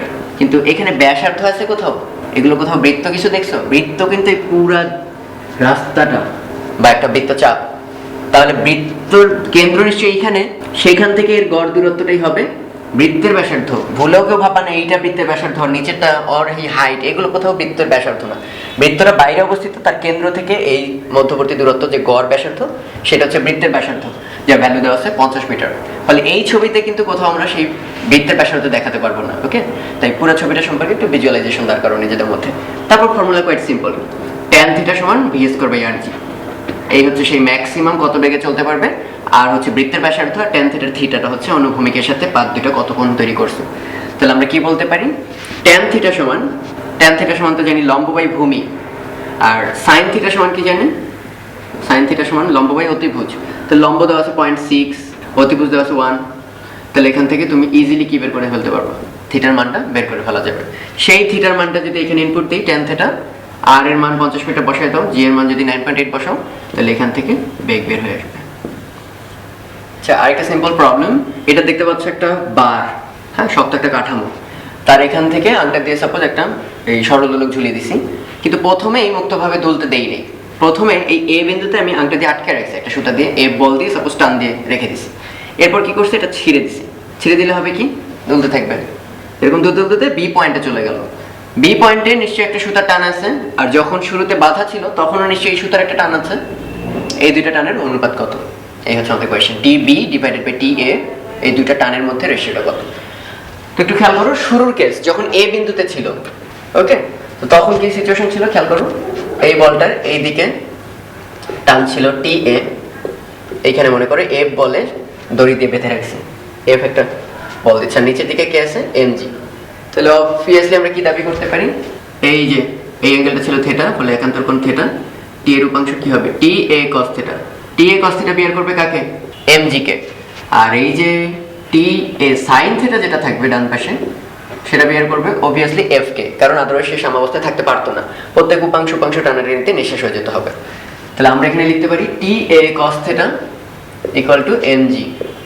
একইভাবে এবার বি পয়েন্টে আসো, বি পয়েন্টের অ্যানালাইসিস তোমরা অনেক আগে থেকে জানো। এখানে এমজি কাজ করবে খাড়া নিচের দিকে, এই অ্যাঙ্গেলটা থিটা, বলে এমজির একটা উপাংশ আছে এই দিকে টানের বিপরীত দিকে, এটা থিটা হলে এটাও থিটা, অনুরূপ কোণ। সেই উপাংশটার নাম হচ্ছে এমজি cos থিটা। সেই এমজি cos থিটা ব্যালেন্স করবে কাকে, টিবি। আর বাকি পড়ে থাকবে যেটা এমজি sin থিটা, সেটাই একমাত্র প্রত্যয়নী বল, যেটার কারণে কি করবে, দুলতে থাকবে। সো এমজি cos থিটা সমান TB, TB equal to MG cos থিটা। তাহলে আমরা কি পাচ্ছি, TB divided by T A equal to MG cos থিটা ডিভাইডেড বাই এমজি, এখান থেকে খেয়াল করো টি এটা কত, এমজি ডিভাইডেড বাই cos থিটা, এমজি ডিভাইডেড বাই cos থিটা। এই এমজি এমজি কাটা cos উপরে গিয়ে হয়ে যাবে cos স্কয়ার থিটা। থিটার মান দেওয়া থাকলে আমরা রেশিওটা বের করে ফেলতে পারবো। তো কৌণিক বেগের নরমাল যে ফর্মুলাগুলো, ওগুলো আমরা গতি চ্যাপ্টারগুলোতেই কভার করছি। আসলে রৈখিক বেগ দিয়ে যে অঙ্ক পারবে সে কৌণিক বেগ দিয়েও পারবে। সো ওগুলোর উপর আসলে খুব বেশি অঙ্ক আমাদের দেখার ইচ্ছা নেই, একটা সাধারণ অঙ্ক দেখো যে পৃথিবী এত কৌণিক বেগে ঘুরতেছে, এবং এটা তোমরা মেজার করলেই দেখবে এটা কোন কৌণিক বেগ বুঝাইছে। কৌণিক বেগ কিন্তু দুইটা, একটা হচ্ছে সূর্যের চারদিকে পৃথিবী ঘুরতেছে, হ্যাঁ, সেটা দেখবা 10⁻⁷, আর একটা হচ্ছে নিজের অক্ষের চারদিকে ঘুরতেছে, যেটা আহ্নিক বেগ 24 ঘন্টা যেটা কমপ্লিট করে, ওই ভেলোসিটিটা হচ্ছে এত কৌণিক বেগে স্পিন করতেছে। দেখো ছবিতে আমি এঁকে দিছি। তো একে আমি চাই কি ঘুরতেছে একটা লাটিমের কথা চিন্তা করো, আমি যদি উল্টা দিকে হাত দিয়ে রাখতাম, ডলা দিতাম যদি, তাহলে কি লাটিমটা থেমে যেত না? পৃথিবীর ক্ষেত্রে তো থামানো বুঝতে পারতেছে অনেক কষ্ট হবে, তাই আমরা চাই সাথে সাথে না থামুক, সাথে সাথে থামাতে পারবেও না। কোয়েশ্চেন করছে 1 বছরের মধ্যে, মানে কনস্ট্যান্টলি তুমি ঠেলেই যাবা, ও যে বরাবর ও গা ঘেসে ঘেসে স্পর্শ বরাবর উল্টা দিকে ফোর্স দিতে থাকবা। কতদিন ধরে? 1 বছর। কত ফোর্স দিলে সেটা সম্ভব যে 1 বছর পর সেটা থেমে যাবে, এই ঘূর্ণি বন্ধ হয়ে যাবে। দেওয়া আছে পৃথিবীর মোমেন্ট অফ ইনার্শিয়া বা জড়তার ভ্রামক এত, আর পৃথিবীর ব্যাসার্ধ 6400 কিলোমিটার আমরা জানি। তো খুব কঠিন অঙ্ক না। প্রথমে দেখি, একে থামাতে চাইলে অবশ্যই মন্দন দেওয়া লাগবে, কারণ গতিকে রোধ করে করে করে করে স্লো ডাউন করে শূন্য করতে হবে। তাহলে আমরা আগে পড়তাম কি ভি সমান ইউ প্লাস এটি, এখন হবে কি ওমেগা সমান তার আদিবেগ ইন্টু আলফা টি, সব কৌণিকে লিখে ফেলছি তোমাদের সেই চার্ট থেকে। তাহলে এখানে এখানে উল্টা দিকে স্পর্শ করে করে করে করে করে শেষ বেগকে কত বানা ফেলতে হবে 0, আর আদিবেগ দেওয়াই আছে এই 7.3, আমরা মানটা লিখলাম না, তোমরা আশা করি বুঝবা। আলফার টাইমটা দেওয়া আছে কত 1 বছর, তার মানে এই রেডিয়ান পার সেকেন্ড যেহেতু এটাকে সেকেন্ডে কনভার্ট করতে হবে, 365 দিন 24 ঘন্টা 3600 সেকেন্ড। তো এখান থেকে আমরা কি বের করতে পারবো আলফা, মানে কত মন্দন দিলে এটা 1 বছর মাথায় থেমে যাবে। তা আলফা তৈরি করার জন্য অবশ্যই আমরা কি জানি, এ বা মন্দন বা ত্বরণ যাই দাও ফোর্স বা বল লাগতো, তাহলে আমাদের এখানে আলফা তৈরি করতে টর্ক লাগবে। সিম্পলি আগে F = ma লিখতাম, এখন লিখতে হবে টাউ = I আলফা। ওই চার্টে যার যে অ্যানালজি সেই অনুসারে বসাই দিছি। তাহলে আলফার মান জেনে গেছো, আই এর মান দেওয়া আছে, তাহলে এখান থেকে আমরা কি পেয়ে যাচ্ছি টর্ক। কিন্তু আমরা কোশ্চেনে কিন্তু টর্ক বলি নাই, কোশ্চেনে চাইছি কি স্পর্শকীয় বল, সেটারও ফর্মুলা আছে টাউ = RF sin θ। তো যেহেতু স্পর্শক বরাবর ঠেলা দিতেছো এবং বস্তু ঘুরতেছে সেন্টারের সাপেক্ষে, তাহলে আমি যদি বৃত্ত এঁকে দেখাই তোমাদের, তাহলে দেখো এই হচ্ছে রেডিয়াস, এই হচ্ছে ফোর্স, তাহলে মধ্যবর্তী কোণ কিন্তু 90 ডিগ্রি। সো বোঝাই যাচ্ছে sin 90 এর ভ্যালু কত হয়ে যাবে 1। তাহলে এখানে দেখো আমার দরকার ফোর্স, তাহলে একটু আগে টাউ পাইছো, আর পৃথিবীর ব্যাসার্ধ আর 6400 কিলোমিটার। ফলে এখান থেকে সলভ করলে সেই স্পর্শকীয় বলের মানটা তুমি পেয়ে যাবে। আমরা রৈখিক বেগের ক্ষেত্রে কিন্তু ভরবেগের সংরক্ষণ সূত্রের অনেক এক্সাম্পল দেখি, তো কৌণিক ভরবেগের ক্ষেত্রেও কিন্তু এরকম ভরবেগের সংরক্ষণ সূত্র আছে। তো সেটা একটা সুন্দর এক্সাম্পল হচ্ছে এমন যে এটা একটা টেবিল দেখতে পাচ্ছ, এই চারটা পা সাপোজ, তো টেবিলের উপর খুব মসৃণ টেবিল, তো টেবিলের উপর করতেছি কি একটা সুতা, এই দেখো এই কালোটা হচ্ছে সুতা, নিচ পর্যন্ত একটা ফুটা দিয়ে টেবিলের নিচে টেনে রাখছি যাতে আমি টান দিয়ে সুতাকে ছোট বড় করতে পারি। তো দেখো একটু খেয়াল করে, এই সময় আমি নিচ থেকে সুতাটাকে ঘোরাচ্ছি, ফলে টেবিলের উপর সে সার্কুলার একটা পথ রচনা করছে। সেই বৃত্তের ব্যাসার্ধ হচ্ছে 20 সেন্টিমিটার, এই যে বাইরে যখন আছে, এবং সে তখন সেকেন্ডে, এই যে দেখো আরপিএস এককটার মানে হচ্ছে rotation per second, rotation per second, এটার সাথে একটা রিলেশন আছে। তো ওদের যদি অনেক সময় দেখবে এই এককটা ইউজ করে আরপিএম, রোটেশন পার মিনিট। তো তোমরা তো জানোই এক রোটেশনে কত ডিগ্রি যায় 360 ডিগ্রি বা 2 পাই। তাহলে যখনই কোনো আরপিএম একক থাকবে, সাপোজ 1 আরপিএম, তখন এটাকে আমরা লিখতে পারি 1 rotation per 1 minute, that is 60 second. আর রোটেশন মানে কি 2 পাই রেডিয়ান, তারপরে 2 পাই বাই 60 করলেই অ্যান্সারটা চলে আসে রেডিয়ান পার সেকেন্ড, মনে রাখবে এটা। তো দেখো আমাদের এখানে কনভার্ট করার দরকার নেই, মানে ওটা একক কনভার্সন কখনো যদি লাগে। তো এখানে এরপর কি বলছে দেখো, নিচের দিকে একটা টান দিলা, সুতাটাকে টান দিয়ে আর একটু ছোট করে ফেললা, এখন সুতার দৈর্ঘ্য হচ্ছে 10 সেন্টিমিটার। এখন কত স্পিডে ঘুরবে? তো আমরা যেটা করি সেটা বলে দিই। বাহ্যিক বল শূন্য হলে আমরা বলতাম ভরবেগ থাকে সংরক্ষিত, ভরবেগের সংরক্ষণ সূত্র আমরা অনেক ইজিলি জানি এটা। একইভাবে বাহ্যিক টর্ক যদি শূন্য হয় বা লব্ধি টর্ক যদি 0 হয়, তাহলে কৌণিক ভরবেগ থাকবে কনস্ট্যান্ট। এটা হচ্ছে কৌণিক ভরবেগের সংরক্ষণ সূত্র। তো এখানে টর্ক শূন্য কেন? আসলে টর্ক হয় কখন দেখো, টাউ সমান r ক্রস f, বা আমি যদি স্কেলারে লিখি তাহলে rf sin θ। তাহলে তুমি সব টানাটানি করতেছো কি কেন্দ্র বরাবর না? আর দেখো রেডিয়াস ভেক্টরটাও কি কেন্দ্রের দিকেই, মানে তুমি টানও দিছো কেন্দ্র বরাবর, রেডিয়াস ভেক্টরটা হচ্ছে কেন্দ্রের দিকেই বা কেন্দ্র থেকে অপোজিট দিকে, ফলে অ্যাঙ্গেলটা আসলে কি 0 কিংবা 180 ডিগ্রি। তাহলে বিষয়টা বুঝতে পারতেছো, সাইনের মানটা কত হয়ে যাবে 0। মানে অন্য কথা বললে স্পর্শক বরাবর যদি না ঠেলা দাও তাহলে আসলে তুমি টর্ক তৈরি করতে পারো না। কারণ টর্ক দেখো একটা জিনিস ঘুরতেছে, তুমি সাইড থেকে এরকম ডলার দিলে একমাত্র আরো বেশি রোটেশন করে, মানে ত্বরণ হয়। কারণ টর্ক দিতে হলে তোমার সাইড বরাবর একটা ঠেলা থাকতেই হবে, পুরো ঠেলাটা থাকতে হবে, নাহলে কোনো একটা উপাংশ থাকতে হবে। কিন্তু এটার তো পুরোটাই কেন্দ্রের দিকে, স্পর্শক বরাবর তার কিন্তু কোনো উপাংশই নেই, ফলে আসলে টর্ক নেই। আর টর্ক না থাকলে আমরা কি বলছি, এলটা কনস্ট্যান্ট। তাহলে তুমি চিন্তা করে দেখো, রৈখিক ভরবেগ সমান হচ্ছে mv, তাহলে কৌণিক ভরবেগ কি হবে, m এর জায়গায় আসবে জড়তার ভ্রামক, আর রৈখিক বেগের জায়গায় আসবে কৌণিক বেগ। তাহলে আমরা কি লিখতে পারি, l আগেও যা ছিল কৌণিক ভরবেগ পরেও তাই থাকবে। এর কারণ কি একটু আগে আমরা বলে দিলাম, টাউ যেহেতু 0, কোনো বাহ্যিক বল না প্রয়োগ করলে বা বাহ্যিক টর্ক এখানে প্রয়োগ না করলে। তাহলে দেখো l এর মান কি আসবে, খেয়াল করো i1 ওমেগা 1, পরেরটা আসবে i2 ওমেগা 2। তোমার কাছে কোশ্চেন করছে সেই ওমেগা 2টা কত হবে। তো যেহেতু এটা খুব টাইনি একটা বস্তু, তাহলে আমরা সরাসরি ওই চাকতি বা সিলিন্ডার এগুলো আমাদের বিবেচনা করার দরকার নেই। তাহলে I1 এর ভ্যালু কি হবে? ভর ইনটু দূরত্বের স্কয়ার। দূরত্ব প্রথমে ছিল r1 আর তার কৌণিক বেগ ধরলাম ω1। এরপর এটা হয়ে যাবে, ভরের কোনো চেঞ্জ হবে না, বাট দূরত্ব হয়ে গেছে অর্ধেক। তাহলে একটু খেয়াল করে দেখো, ω2 হবে mm কাটা r1 square by r2 square into ω1। তাহলে r1 স্কয়ার হচ্ছে কত? r1 দেওয়া ছিল 20, r2 দেওয়া আছে 10, তার স্কয়ার ইনটু ω1। তাহলে এখন 4 ω1। আগের যে কৌণিক বেগ ছিল সেটা কত ছিল? 5 rps, এখন হবে তাহলে 4 5 20 rps। তো আরেকটা মজার অঙ্ক, এখানে দুইটা একই ডিস্কের ছবি। প্রথমে একটা ডিস্ক ঘুরতেছে, দেওয়া আছে তার ভেলোসিটি কৌণিক বেগ হচ্ছে 300 rpm, মিনিটে 300টা রোটেশন দিতেছে। আর হঠাৎ করে উপর থেকে কিছু ড্রপ আটা বা মন্ড এরকম কিছু একটা পড়ে গেল, ফলে কি হবে? একটু ভারী হয়ে যাবে ডিস্কটা।